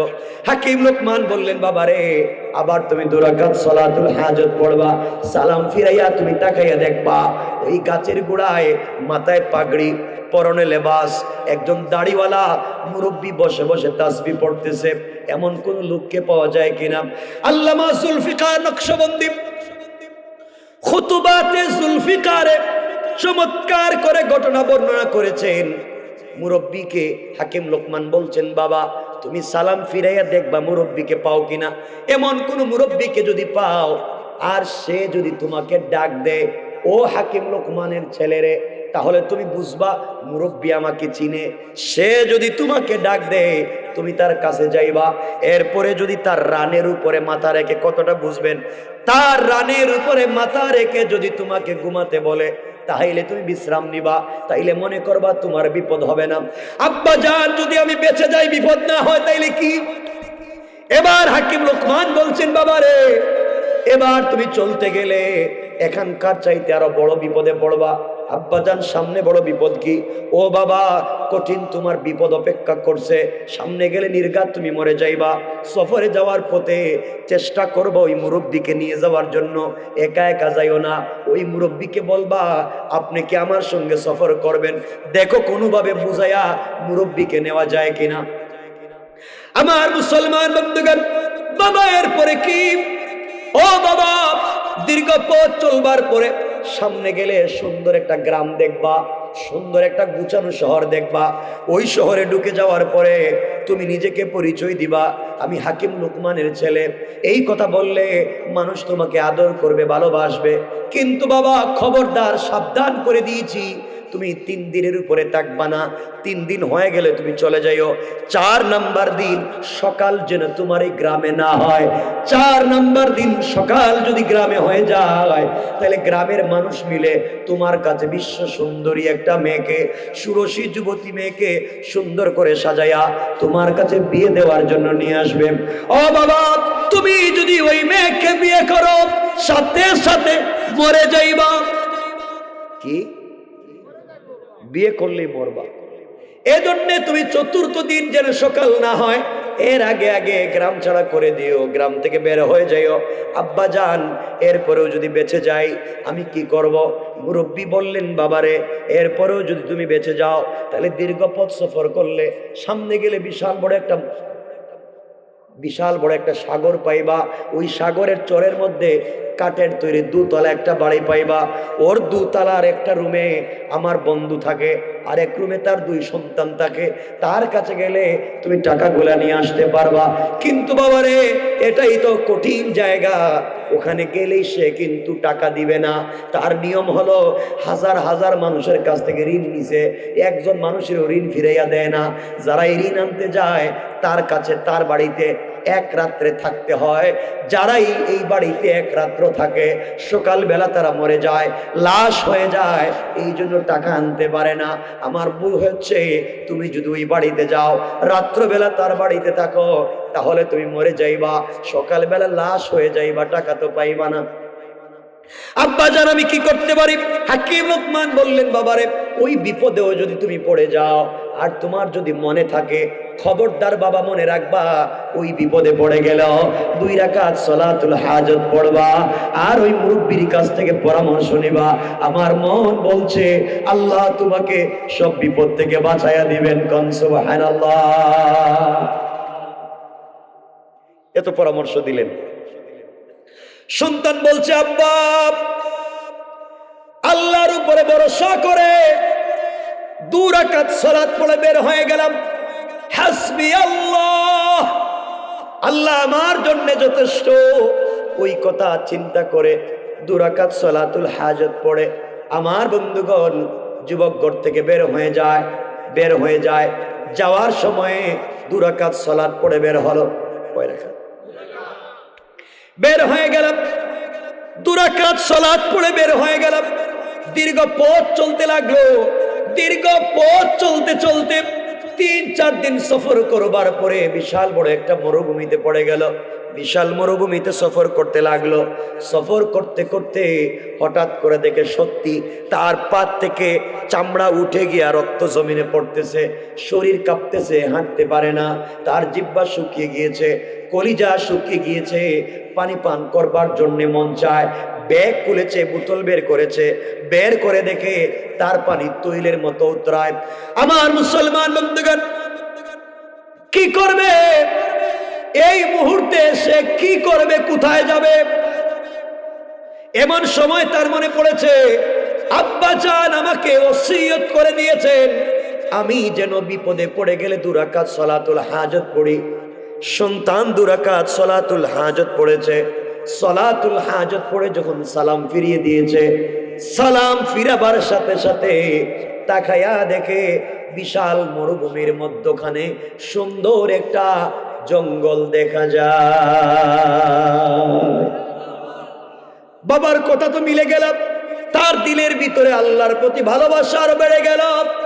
সত্যি তো আল্লাহ আমাকে বাঁচাইয়া দিয়েছেন, সত্যি তো আল্লাহ আমাকে বিপদ মুক্ত করেছেন। সন্তান হযরতে হাকিম লোকমানের ছেলে জঙ্গলের ভিতরে প্রবেশ করলো। প্রবেশ করবার পরে বিষাক্ত প্রাণীগুলা সত্যি তাকে আঘাত করবার জন্য আসতেছে। হাকিম লোকমানের ছেলে আবার 2 রাকাত সালাতুল হাজতে দাঁড়িয়ে গেল। আল্লাহর কাছে বলেছে, আল্লাহ তাআলা আমি তো জানি না, বাবা বলে দিয়েছেন এই সালাত পড়লে তুমি বাঁচাইয়া দিবা। সালাম ফিরিয়ে দিয়েছে। তাকাইয়া দেখে যে প্রাণীগুলা তাকে আঘাত করবার জন্য আসছিল ওগুলা তো আঘাত করে না, দাঁড়িয়ে গিয়েছে। হাকিম লোকমানের ছেলে আবার 2 রাকাত সালাত পড়লো। তাকাইয়া দেখে 2টা পাথরের চিপার থেকে ঝর্ণার মতো পানি গড়াইয়া পড়ে। ইচ্ছা মতো পানি পান করেছে, নিজের পাত্রের ভিতরে আবার পানি নিয়েছে। বাবা বলেছেন ক্লান্তি আসলে পানি পান করবার পরে জঙ্গলের ভিতরে থাকা যাবে না। হাকিম লোকমানের ছেলে বের হয়ে গিয়েছে, কিন্তু আগের মতো হাঁটতে পারে না, কারণ ক্লান্ত হয়ে গিয়েছে। এখন তো তার ঘুমের প্রয়োজন, বিশ্রামের প্রয়োজন। কোথায় বিশ্রাম নিবে খুঁজে পাচ্ছে না, জায়গা নাই। বাবা বলেছেন, বাবা যখন তোমার কঠিন বিশ্রামের প্রয়োজন হবে আর কোনো পথ তুমি পাবা না, আবার তুমি 2 রাকাত সালাতুল হাজত পড়বা। সন্তান 2 রাকাত সালাতুল হাজত পড়েছে। তাকাইয়া দেখে, সালাম ফিরাইয়া দেখে সত্যি বাবার কথা মতো জঙ্গলের মধ্যখানে বট গাছের মতো বিশাল একটা গাছ মরুভূমির মধ্যখানে দেখা যায়। যুবকের মন চায় গাছের গোড়ায় বিশ্রাম নিবে, কিন্তু বাবা বলেছেন গাছের গোড়ায় গেলে মৌত, গাছের গোড়ায় গেলে মৌত। কি করবে? একদিকে হাঁটতে পারে না, অপর দিকে গাছের গোড়ায় না গেলে বিশ্রাম নিতে পারবে না। বাবা বলেছেন 2 রাকাত সালাতুল হাজত পড়বা। হাকিম লোকমানের ছেলে আবার 2 রাকাত নামাজ পড়লেন। তাকাইয়া দেখেন সত্যিই তো একজন মুরব্বীকে দেখা যায় গাছের গোড়ায় বসে বসে তাসবিহ পড়ে, কাছে যাচ্ছে না। মুরব্বী ডাক দিয়া বলছেন, যুবকরা এদিকে আসো। এরপরেও যায় না। মুরব্বী ডাক দিয়া বলছেন, হাকিম লোকমানের ছেলে আসো। এবার বুঝতে পেরেছে বাপ বলছেন তো, যদি বাবার পরিচয় দেয়, বাবার নাম ধরে ডাকে, তাহলে বাবার পরিচিত ক্ষতি হবে না। কাছে গেলেন। কেন ডাকলেন? কেন তুমি হাঁটাহাঁটি করো? বিশ্রাম নিতে চাই, জায়গা পাই না।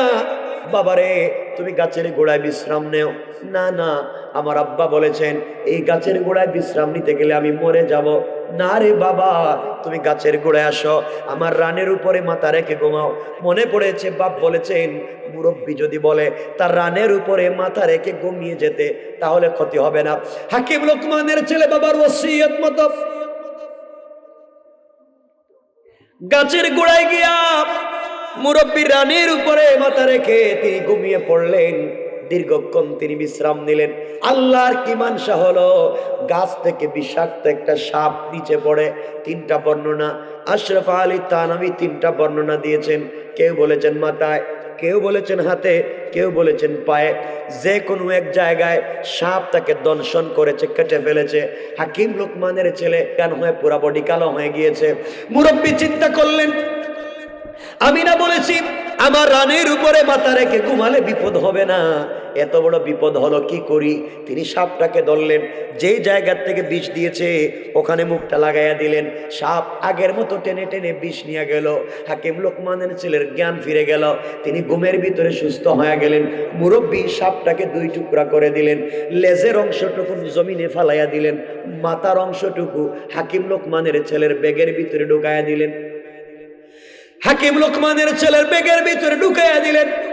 কিছুক্ষণ পরে হাকিম লোকমানের ছেলের ঘুম ভেঙে গিয়েছে। ঘুম ভাঙ্গার পরে দেখে তার মাথার সামনে সাপের একটা বিষাক্ত লেজ পড়ে আছে। ভয় পেয়ে গিয়েছে। আব্বা জান এখানে লেজ আসলো কেমনে আঙ্কেল? ওরে বাবা, একটা সাপ তোমাকে দংশন করেছে, আমি কেটে ফেলে দিয়েছি। বাবা, আমি আর গাছের গোড়ায় থাকবো না, চলে যাব। হাকিম লোকমানের ছেলে উঠে গিয়েছেন। 1-2 পা সামনে যাওয়ার পরে বাপ মনে পড়েছে, আমার বাবা আমাকে বলে দিয়েছেন সামনে বিপদ কম না বেশি। কষ্ট হইতেছে মনে আপনাদের? 11:30 হয়ে গেছে, ঠান্ডাও লাগতেছে না? আমি বুঝতেছি আপনাদের কষ্ট হচ্ছে। আরে এত কথা বইলে লাভ নাই, শেষ করে দেন, দেরি হয়ে যাব। কষ্ট হইতেছে না?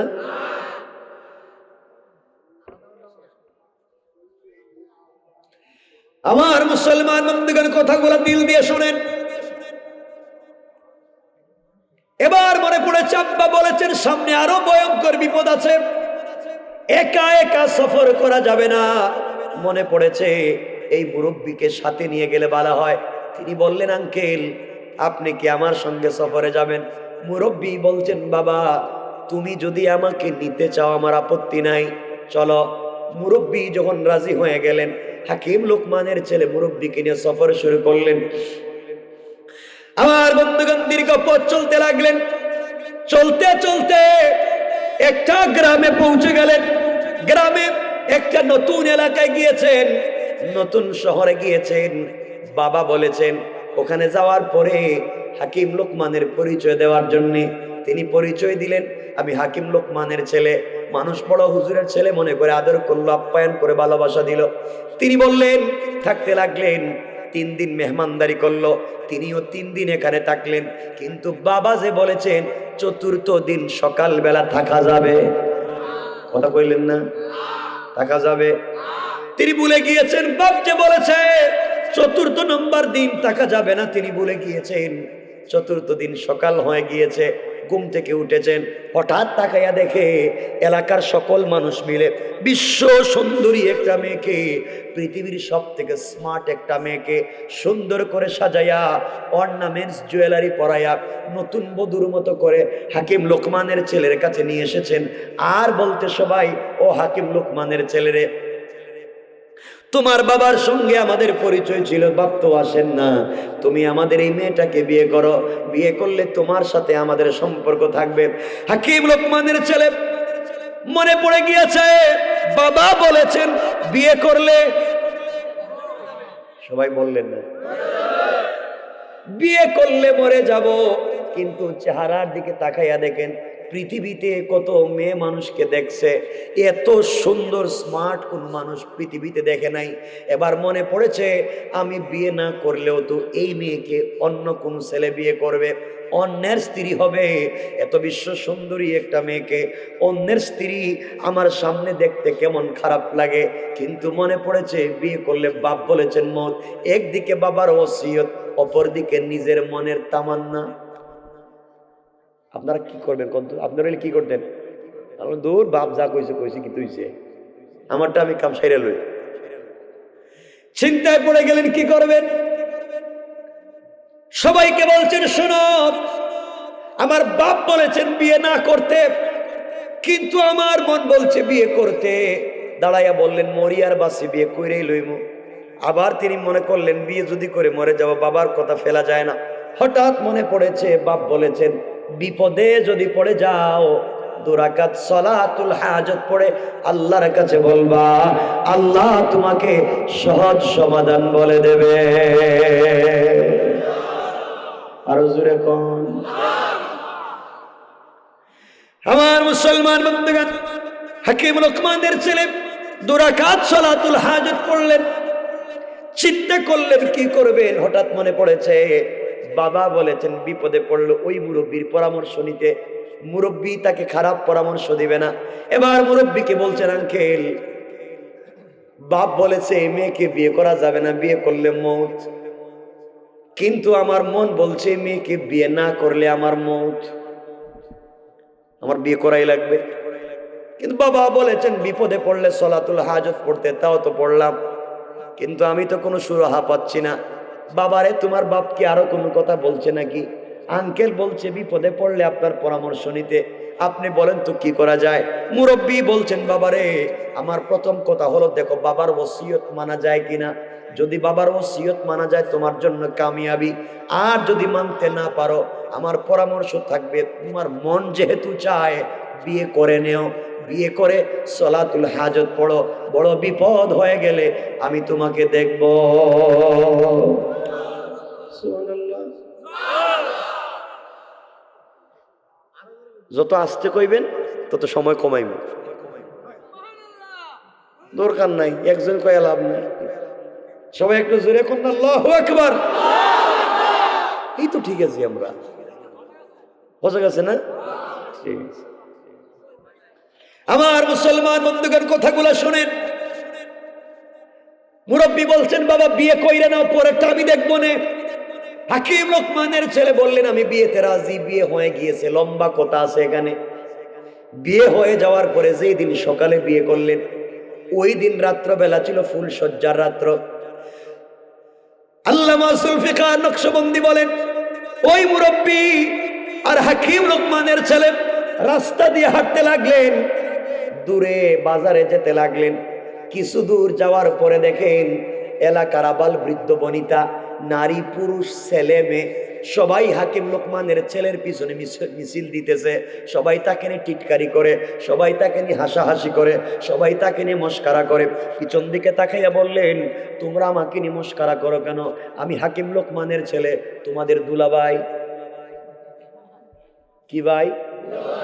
তারা বলছে আপনি হাকিম লোকমানের ছেলেটা বিশ্বাস করি, কিন্তু আপনার মতো বুকা, আপনার মতো আহাম্মক আল্লাহর জমিনে মনে হয় আর নাই।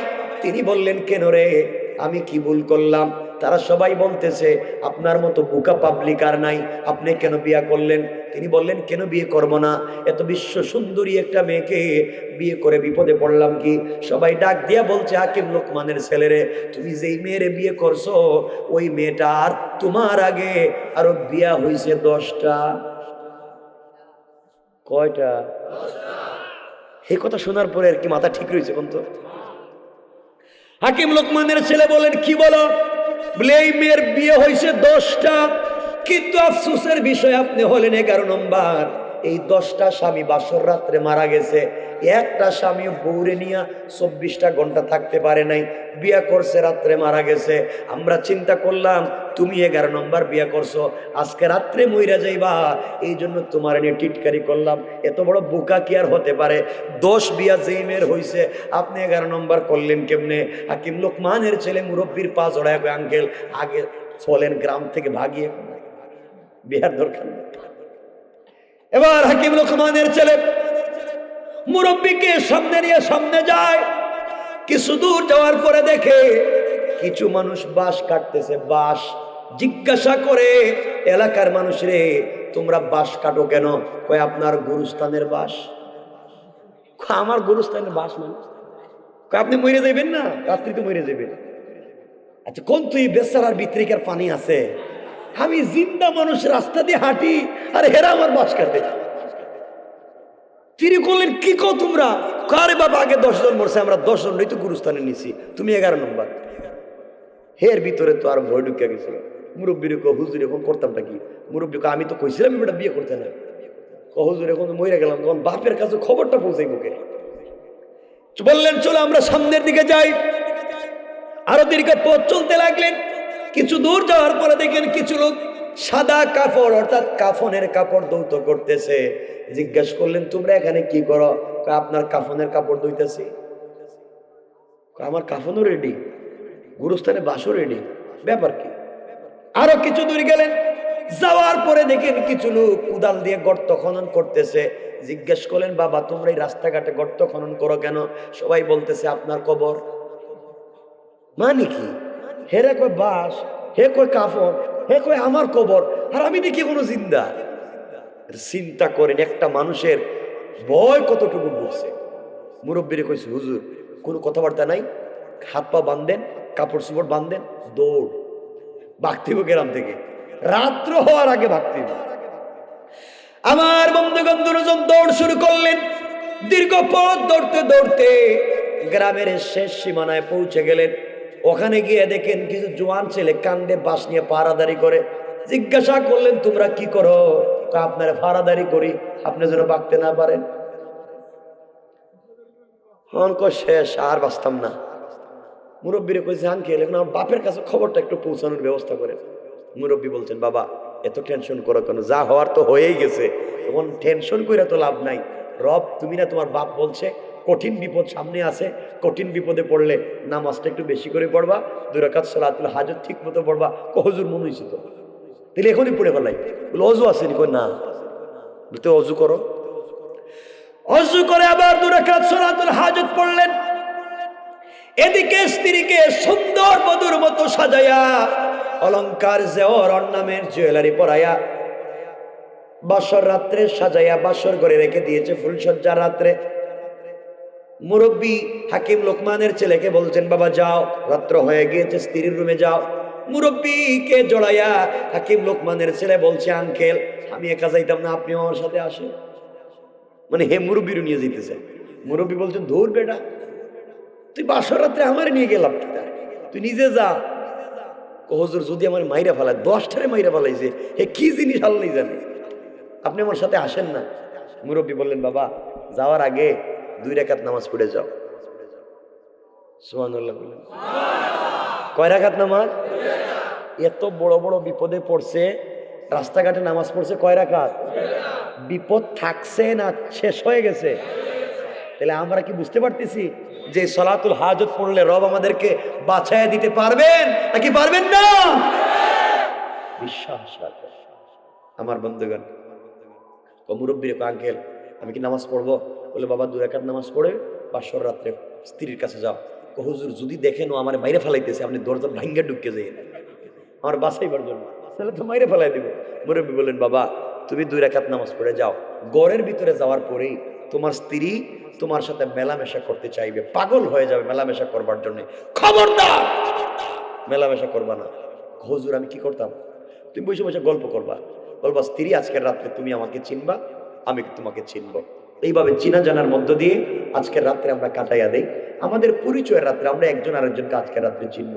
এরপরেও যদি রাজি না হয়, দীর্ঘক্ষণ কথাবার্তা বইলা স্ত্রী যদি বারবার চাপ দেয়, তুমি বলবা স্ত্রী আমার পেটে ব্যথা হচ্ছে, আমি একটু ওয়াশরুমে যাব, টয়লেটে যাব, অজু ইস্তেঞ্জার দরকার, এই কথা বইলা বলবো একটা বদনা দেও, লুটা দেও, পানির পাত্র দেও। আপনারা কি বলেন?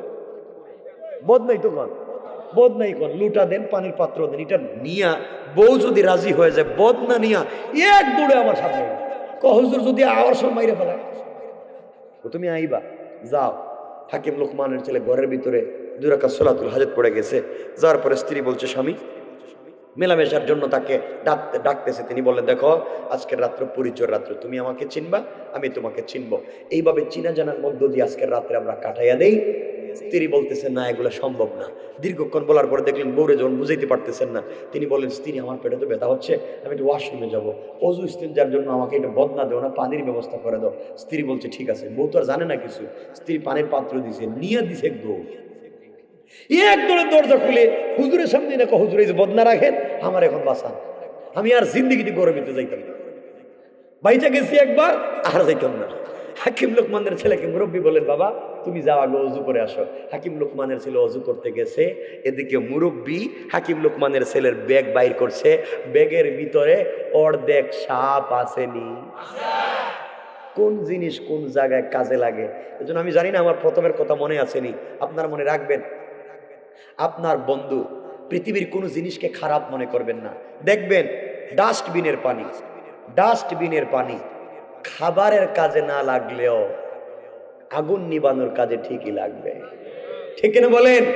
এর জন্য কোনো জিনিসকে খারাপ মনে করতে নাই, সব জিনিসকে ছোট মনে করতে নাই। মনে রাখবেন গাছ বুড়া হয়ে গেলে ফল যদি নাও দেয়, ছায়া কিন্তু ঠিকই দেয়।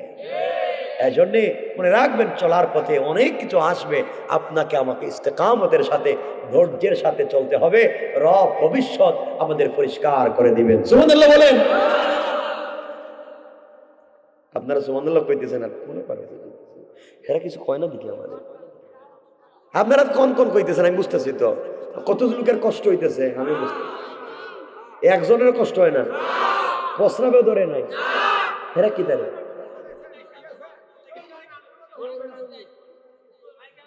দূর থেকে আইছেন? আরে কত কষ্ট। এই কষ্ট কার কাছে কইতাম সুন্দর। যে বসেন আমার বন্ধুগণ। কয়টা হয়েছে রাত্রে? ভাই 11:30। আচ্ছা শুনেন আমার ভাইরা, মুরব্বী বেগের ভিতরে অর্ধেক সাপ আসেনি, মনে আসেনি? আসেনি? সাপ বাইর করছে। সাপ বাইর করে বদনার ভিতরে দিয়া বদনার মুখ লাগাই দিছে। হাকিম লোকমানের ছেলে যখন আসছে বলছে, মুরব্বী এখন কি করতাম? ও 2 রাকাত নামাজ পড়ো আর বদনা নিয়ে আবার ঘরের ভিতরে যাও।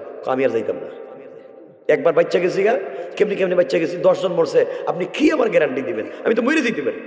মুরব্বী বললেন, বাবা যাও, নামাজ পড়া যাইও, নামাজ ছাড়া যাইও না। হুজুর এবার যাইতেছি ঠিকই, কিন্তু যদি শুনেন বিপদ ঘটতে গেছে গা, আপনি কিন্তু দরজা একটা কান লাগাই রাখেন। ঠিক আছে যাও, কিন্তু বাবা একটা কথা বইলে দিই। কি? ঘরের ভিতরে গেলেই তোমার স্ত্রী তোমার সাথে মেলামেশা করতে চাইবে, তুমি বলবা স্ত্রী আমি রাজি। কি কোন আপনি এতক্ষণ বললেন না, এখন কোন রাজি? রাজি, রাজি। এরপরে স্ত্রীরে বলবো আমার শর্ত আছে। কি শর্ত? শর্ত হলো, বউ তোমার সাথে আমি মেলামেশা করতে রাজি, শর্ত হলো এই বদনার ভিতরে তোমার প্রস্রাব করতে হবে। বউ যদি বাবা এই বদনায় প্রস্রাব কইরা দেয়, তাইলে বদনা নিয়ে আবার দৌড় দিয়ে আমার কাছে আইল। হুজুর এটা কোন কথা কইলেন? এবার আইতে গেলে তো মাইরে ফেলাই দিব, দরজা আটকায় দিব। বলো শোনো বাবা, নামাজ পড়ে যাও, এবার তুমি আশা লাগবি। এবার যদি আইসা যাও তাহলে তুমি বাইচা গেলা। হুজুর ঠিক আছে, এখন কি করতাম? নামাজ 2 রাকাত পড়ো। ঠিক আছে। হাকিম লোকমানের ছেলে কান্নাকাটি করে আবার 2 রাকাত নামাজ পড়ছে, ঘরের ভিতরে গেছে। আমার মুসলমান বন্ধুগণ গভীর মনোযোগ। ঘরের ভিতরে প্রবেশ করেছে, স্ত্রী বলছে, স্বামী রে এবার কোনো কথা নয়, আমার সঙ্গে মেলামেশা করা লাগবে। স্ত্রী বললেন, আমি রাজি, কোনো আপত্তি নাই, শর্ত আছে। কি শর্ত? শর্ত হলো স্ত্রী তুমি এই বদনায় প্রস্রাব করে এরপরে মেলামেশা করব। স্ত্রী দেখলো কোনোভাবেই যখন রাজি করা যায় না, আমি রাজি। স্ত্রী প্রস্রাব যখন করছে, প্রস্রাব করার সাথে সাথে হাকিম লোকমানের ছেলে বদনা নিয়ে দিছে দৌড়, দৌড় দিয়ে দরজা বাহিরে লাগাই দিছে, বুঝুনো বাইরে দিতে না পারে। আইনা মুরব্বীর সামনে আঙ্কেল এই যে নেন বদনা, আমি আর যাইতাম না। মুরব্বী কয়, বাবা বদনাটা এখন উল্টাও। উল্টাইতাম মানি? উল্টাও। আমার বন্ধুগণ গভীর মনোযোগ। এবার হাকিম লোকমানের ছেলে বদনা যখন উল্টাইয়া দিয়েছে, আজীব কারবার। উল্টাইয়া দেখে বিষাক্ত একটা অর্ধেক সাপ বের হয়েছে, তার সাথে সাথে কালো কালো ছোট্ট আরো বিষাক্ত 2টা সাপ বের হয়েছে। সুবহানাল্লাহ। হাকিম লোকমানের ছেলে মুরব্বীকে জোড়া কান্দে আর বলে, আঙ্কেল সাপ আইলো বুক থেকে। মুরব্বী বললেন, বাবা রে অর্ধেক সাপ তুমি যে গাছের গোড়ায় দেখেছিলা, অর্ধেক সাপ আমি তোমার ব্যাগের ভিতরে রেখেছিলাম।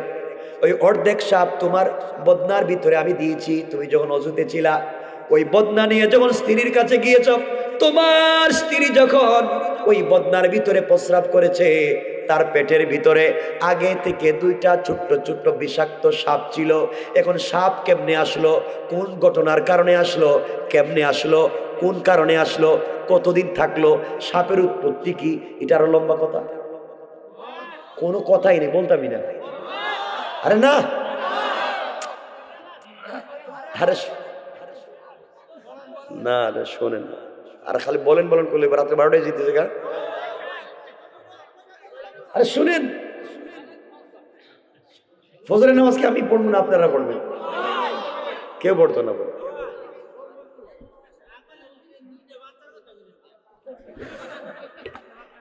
বড় সালাক দেখতেছি, এটা তো আরো আমার সাথে সালাক।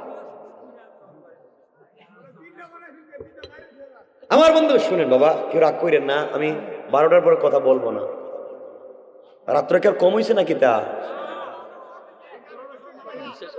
আর শুনেন না, বলতেছি তো, ওয়াজের শুরুতে তো আপনার রাগ করে ফেলাইছেন। রাগ করেন নাই? কিছু কই, আমি শেষ করে দিব, কিন্তু কথা কইেন না। এতক্ষণ ওয়াজ করার পরে আরো করেন। আচ্ছা কষ্ট হচ্ছে না তো আপনাদের? আমার কষ্ট হয়নি। আমার বন্ধুগণ শুনে, ঠিক আছে ঠিক আছে বাবা, আমি কয়েক মিনিট কথা বলতেছি, ইনশাল্লাহ বলবো, যতটুকুন বলবো ততটুকুন বলবো, যেখানে রাইকা দিব কেউ বলবেন না সালাম, ঠিক আছে ইনশাল্লাহ? এই তো ঠিক আছে, আপনারা ওয়াদা দিয়েছেন। হাদিস শোনাইয়া দিই, ওয়ালা দিন আলিমান লা আহদালা, যারা ওয়াদা দিয়ে ওয়াদা রাখে না এদের কোনো ধর্ম নেই। আপনারা ওয়াদা দিছেন, উল্টাপাল্টা করলে খবর আছে কিন্তু। শোনেন, সালাক আপনারা না, আমিও সালাক আছি, সব জানা আছে আমার। আচ্ছা শুনেন না, ওয়াজ করতেছি বাবা, শোনো, এটা মাথায় রাখো। এই সাপ দুইটা কেমনে স্ত্রীর পেটে আসলো, কোত্থেকে জন্ম নিল, ঘটনাটা কি, সূত্রপাত কোথায়, এটা লম্বা ইতিহাস, ওটা রাখলাম। আরে বাবা রাখছি, একটা সাইডে রাখছি, আমার মূল ওয়াজ করতে দেন না। আর ওয়াজ করতে তো দিবেন, আমি তো বলতেছি। খালি বলেন বলেন, নামাজের নাম, কালকে ফজর জুম্মার নামাজে খুঁজাইতো না পরে। এই যে ভাই সেখানে বসে গেছে, ঠিক আছে, হ্যাঁ আমি খুব ভালোবাসি। আমার মুসলমান বন্ধুগণ, কথাগুলো শুনেন, এই কথা রাখলাম। সাপ কেমনে আসলো, জন্ম নিল, কালো হইল কেন, ছোট হইল কেন, এটা রাখলাম। কথা হলো, মুরব্বী বলছেন, বাবারে তোমার ব্যাগের ভিতরে অর্ধেক সাপ আগে থেকেই ছিল, আমি রেখে দিয়েছিলাম, বদনার ভিতরে দিয়েছি। দেওয়ার পরে তোমার স্ত্রী যখন ওখানে প্রস্রাব করতে বসেছে, পৃথিবীতে বিষাক্ত হিংসুক প্রাণীর মধ্যে একটা প্রাণী হলো সাপ। তাদের মতো হিংসা অন্য প্রাণীর ভিতরে নাই। বাবারে তোমার স্ত্রী যখন প্রস্রাব করতে বসেছে, বদনার ভিতরে আগে থেকেই বিষাক্ত একটা সাপ আমি অর্ধেক দিয়ে রাখছি তোমার ব্যাগ থেকে। ও বাবা, তার পেটের ভিতরে দুটা সাপ ছিল, যখন তারা দেখছে আরেকটা সাপ আছে, ওকে মারবার জন্য দিছে লাফ, তারা বের হয়ে চলে এসেছে, এই জন্যে হয়েছে তিনটা। এখন কোত্থেকে আসলো, কেমনে আসলো, ওটা রাখলাম। ও বাবারা ভালো করে মনে রাখবেন। মুরব্বী ডাক দিয়ে বলছে, ও হাকিম লোকমানের ছেলে, আর তুমি মরবা না। অন্য 10 জন স্বামী যখন এই স্ত্রীর সঙ্গে মেলামেশা করতে যাইতো, তখন এই বিষাক্ত দুইটা সাপ তাদের স্বামীদেরকে দংশন করত, এই জন্যে তারা সাথে সাথে মরে যাইতো। এখন তো তোমার স্ত্রীর পেটে বা সাপ নাই, এখন তোমাকে আর কাটবে না, সুতরাং বের হয়ে গিয়েছে, এখন মেলামেশা করলে আপত্তি নাই। হাকিম লোকমানের ছেলেকে, আঙ্কেল আপনার পায়ে ধরি, আরো থাকতে পারে, আর যাইতামি না, আর যাইতামি না, আপনি কি ওয়াজ করলেন? বাবারে বের হয়ে গিয়েছে, আপত্তি নাই, মরবা না। দুইটা বের হয়ে গিয়েছে, কয় আঙ্কেল কেমনে সাপ আসলো এটা আগে কন। ওইটা রাখলাম, উনিও রাখছে, আমিও রাখছি। আরে কথা শুনেন না, কয় আমার ওয়াজ করতে দেন, আমি তো কথা বলতেছি। উনি রেখে দিছে, আমি রেখে দিছি, জায়গা সমান সমান হয়ে গেছে। আমার মুসলমান বন্ধুগণ, এক পর্যায়ে মুরব্বী বলছেন, বাবা এবার স্ত্রীর সঙ্গে মেলামেশা করলে আপত্তি নাই, কিন্তু বিপদে পড়ে গেলে 2 রাকাত সলাতুল হাজত পড়ো। হাকিম লোকমানের ছেলে 2 রাকাত সলাতুল হাজত পড়লেন, পড়ে পড়ে আবার ঘরের ভিতরে গেলেন, স্ত্রীকে বললেন মেলামেশা করতে আপত্তি নাই। এবার স্ত্রী গলা জড়িয়ে কাঁদতেছে আর বলতেছে, স্বামীরে আমার আগে আর আপনার আগে 10 জন মারা গেছে, আপনি 11 নম্বর, আপনিও তো রাত্রে মরবেন। ভয় ঢুকে গেছে, কইতে রে হুজুর কইলে মরতাম না, বউ দেখে কই মরে যাইব, তাইলে তো বিপদ রয়েছে। আমি মাফ চাই, দরকার নাই, আর দরকার নাই। কি রে হুজুর কইলো মরতাম না, হে দেখি কই মরে যায়। স্বামী আমার আগে আপনার আগে আর 10 জন স্বামী মারা গিয়েছে, আপনি 11 নম্বর। আমি কোনো স্বামীকে নিয়ে একটা রাত্র থাকতে পারলাম না। এবার মনে বল এসেছে, আমি না সলাতুল হাজত পড়েছি, বাপ বলে দিয়েছেন যত বড় বিপদ হোক না কেন সলাতুল হাজত পড়লে সিকিউরিটির ব্যবস্থা করে দিবেন কে? নামাজ পড়েছে, নামাজ পড়ে স্ত্রীর সঙ্গে মেলামেশা করেছে। আমার বন্ধুগণ, এক একজন এক এক দিকে ঘুমিয়ে পড়েছে, এক একজন এক এক দিকে ঘুমিয়ে পড়েছে। রাত্র শেষ হয়ে গিয়েছে, সংক্ষেপ করে বলতেছি, সকাল হয়ে গিয়েছে। ডুম চিনেননি? ডুম চিনেননি? ডুম যারা লাশ ঘর থেকে বের করবার জন্যে দরজায় আগের থেকে দাঁড়িয়ে আছে। প্রতি রাত্র সকাল হয়ে গেলে স্ত্রী দরজা খুলে দেয়। আজকে সকাল হয়ে গেল, কেউ দেখি দরজা খুলে না। এতদিন তো একজন মরতো, আজকে কি দুটা মরে গেছে? হেরাও চিন্তা করে গেছে, দরজা খুলে না। ডুমেরা দরজা ভাঙছে, দরজা ভেঙে ভিতরে গিয়ে দেখে দুটাই শুয়ে আছে। আগে মনে করেছে একজন মরতো একজন বাঁচত, আজকে দেখা যায় দুটাই শুয়ে আছে। ওরা মরা মনে করে হাকিম লোকমানের ছেলের পায়ে ধরে দিছে টান, ও ডাইরেক্ট দাঁড়ায় গেছে। আল্লাহু আকবার। ওরা যখন দেখছে দাঁড়াইছে মরে নাই, দরজা খুললে কইছে ভাইরে ভূত ঘরের ভিতরে, মানুষ এটা ভূত।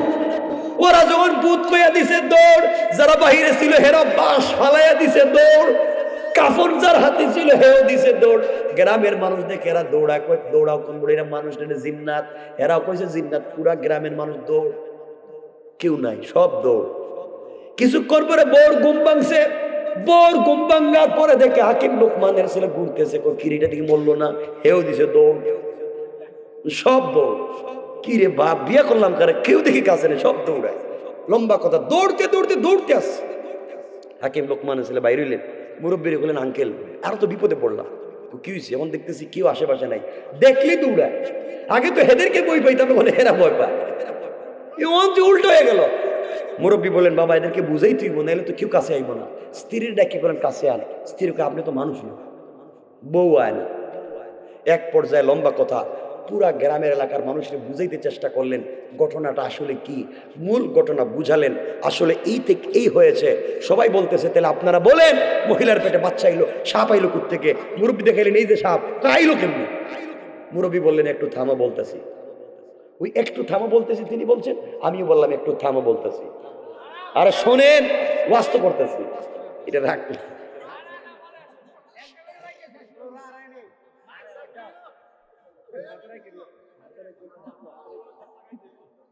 শোনেন, রাত 12টা হয়ে গেছে কেন? আমার মুসলমান বন্ধুগণ কথাগুলো শোনেন সবাই। আরে বিয়া তো উদ্দেশ্য না, উদ্দেশ্য হইল টাকা আনা। এবার টাকার কাছে আসে আবার গেলাম না, এখানে থাক, এগুলো সব থাক, রেখে গেলাম। আমার মুসলমান বন্ধুগণ মূল বিষয়টা বুঝাতে চাই, শোনেন। লম্বা সফর করতে লাগলেন, মুরব্বীকে বলেন আঙ্কেল গ্রামের মানুষকে বুঝাইলাম এরা থাকুক, চলেন আমরা চলে যাই। এবার সবাইকে বুঝাইয়া বলেন আসি, আসার পরে তোমাদেরকে মূল ঘটনা বলবো। এই বলে সবাইকে বুঝাইয়া হাকিম লোকমানের ছেলেকে মুরব্বী সঙ্গে নিয়ে টাকার জন্য চলতে লাগলেন। দীর্ঘ পথ পাড়ি দিলেন, অনেক দূর গেলেন। যাওয়ার পরে বিশাল বড় একটা সাগর দেখলেন। সাগরের পারে চরের মধ্যে দুতলা একটা বাড়ি, দুতলা একটা কাঠের বাড়ি। ওখানে গিয়া সত্যি দেখলেন মুরব্বী হাকিম লোকমানের ছেলে। দেখলেন বাবা আর একজন বন্ধুকে পাইলেন, পরিচয় দিলেন আমি হাকিম লোকমানের ছেলে, আমার বাপ আপনার কাছে 4000 টাকা পায়, টাকা দেন। মুরব্বী বলতেছে বাবারে ও তো জিন্দেগিতে কারো ঋণ দেয় না। বলতেছে বাবা তুমি আসছো আমি টাকা দিয়ে দিব, কিন্তু শর্ত হলো আমার বাড়িতে এক রাত্র থাকা লাগবে। হাকিম লোকমানের ছেলের মনে পড়ে গিয়েছে বাপ বলেছেন বাড়িতে থাকলে মুট। মুরব্বী বলছেন আঙ্কেল এত এত বিপদ থেকে বাঁচলাম, এখন তো আবার মৌতের কথা। মুরব্বী বলছেন বাবারে টাকার জন্য যেহেতু আসছো রাত্রে থাকাই লাগবে, থাকলে আমরা 2 রাকাত সালাতুল হাজত পড়ব, আল্লাহ হয়তো আমাদেরকে বাঁচাইয়া দিবেন। রাত্র যখন গভীর হয়ে গিয়েছে, আমার বন্ধুগণ দুতলা বাড়ি, উপর তলার এক রুমে থাকে মুরব্বী, আরেক রুমে থাকে তার 2 ছেলে। নিচ তলায় হাকিম লোকমানের ছেলে আর মুরব্বীকে থাকবার জন্য দিয়েছে। অর্থ হলো সাগরের পারে তাদের বাড়ি। গভীর রাত্রে সাগরে জলোচ্ছ্বাস আসে, সাগরের মধ্যে জলোচ্ছ্বাস হইয়া ওই জলগুলা নিচতলার ভিতরে ঢুকে যায়। দরজা ভেঙে লুনা পানি, লুনা পানির কারণে তারা মরে যায়। লাশগুলা সকালে সাগরে ভাসাইয়া দেয়। এইভাবে সবাই মরে যায়, কাউরে টাকা দেয় না। এই জন্য হাকিম লোকমানের ছেলেকে নিচতলায় থাকতে দিয়েছে। আর মনে মনে ভাবছে রাত্রবেলা তো জলোচ্ছ্বাস হবে, ওরা মরে যাবে, সকালবেলা লাশ ফেলে দিব। এই চিন্তা করে তারা দোতলায় হাকিম লোকমানের ছেলে আর মুরব্বীকে জায়গা দিয়েছে নিচতলায়। গভীর রজনীতে যখন তারা দেখলেন জলোচ্ছ্বাস আসতেছে, জলোচ্ছ্বাস আসতেছে, ঘরটার ভিতরে পানি ঢুকে যাবে, হাকিম লোকমানের ছেলে 2 রাকাত সালাতুল হাজত পড়লেন। মুরব্বীকে সামনে নিয়ে বললেন আঙ্কেল দরজা খুলে উপরে উঠেন। ভেঙ্গে উপরে উঠলেন। উপরে উঠে ওই মুরব্বীর 2 ছেলের দরজায় নক করলেন আর বললেন বাবারা দরজা খোলো। 2 ভাই দরজা খুলে দিয়েছে। ডাক দিয়ে বললেন ভাই রে আমরা তোমার বাবার মেহমান, আমি হাকিম লোকমানের ছেলে, তোমার বাবার কাছে এসেছিলাম, কিন্তু নিচতলায় ঘুমাতে পারি না, ভয় হয়। আমরা মুসাফির, তোমরা কি তোমাদের রুমের ভিতরে আমাদের দুই ভাইকে থাকবার জায়গা দিবে? আজকের রাত্রে থাকি। দুই ভাই ডাক দিয়া বলছে, আপনি হাকিম লোকমানের ছেলে, আপনি আমাদের রুমে থাকেন, আমরা দুই ভাই আপনাদের রুমে গেলাম। এই বলে তারা দুই ভাই নিচতলায় ঢুকছে। হাকিম লোকমানের ছেলে বাহির দিয়ে তালা লাগাইয়া দিছে, ওরা রুমের ভিতরে ঢুকে গিয়েছে। রাত্রবেলা জলোচ্ছ্বাস আসছে, রুমের ভিতরে ঢুকছে, বাহির দিয়ে তালা দেওয়া, দুই ভাই বের হতে পারে নাই, জাগায় ডেড। ঠিক না? জাগায়। মুরব্বি সকাল হয়ে যাওয়ার পরে চিন্তা করছে হাকিম লোকমানের ছেলে মইরা গেছে, সাথে আসা মুরব্বিও মরছে। এই চিন্তা করে সকালবেলা নিচতলার দরজা খুঁজছে, খুইলা দেখে তার ছেলে। কার ছেলে? চিন্তা করে কিরে, আরেকজনের বিপদ আনতে গিয়া নিজের বিপদ। এজন্য অন্যের বিপদের চিন্তা করবেন না। যারাই কৌশল করে অন্যের বিপদের জন্য রব বলেছেন কোরআনে কারিমে, ওয়া মাকারু ওয়া মাকারাল্লাহ ওয়াল্লাহু খায়রুল মাকিরিন।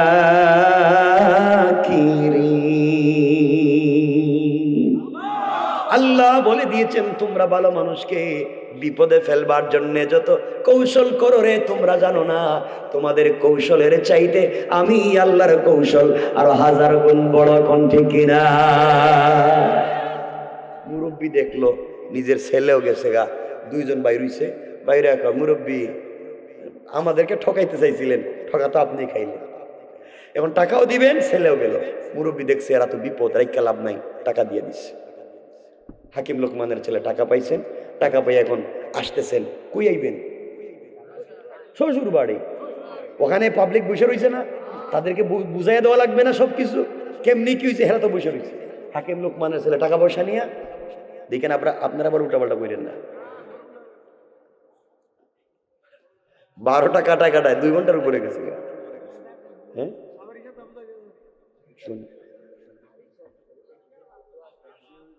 নগদ দোয়া করে দিন। শোনেন, কিছু দূর আসার পরে মুরব্বি বলতেছেন, ও হাকিম লোকমানের ছেলে, তুমি তো বাবা এতক্ষণ আমার সাথে থাকলা, আমি তোমার কত বিপদ থেকে বাঁচাইলাম, কত ভালো ভালো পরামর্শ দিলাম, তুমি তো টাকাও পাইছো, সব তো পাইয়া গেছো, কোনো বিপদে তুমি পড়ো নাই, এখন যা যা পাইছো সব অর্ধেক অর্ধেক, তোমার অর্ধেক আমার অর্ধেক।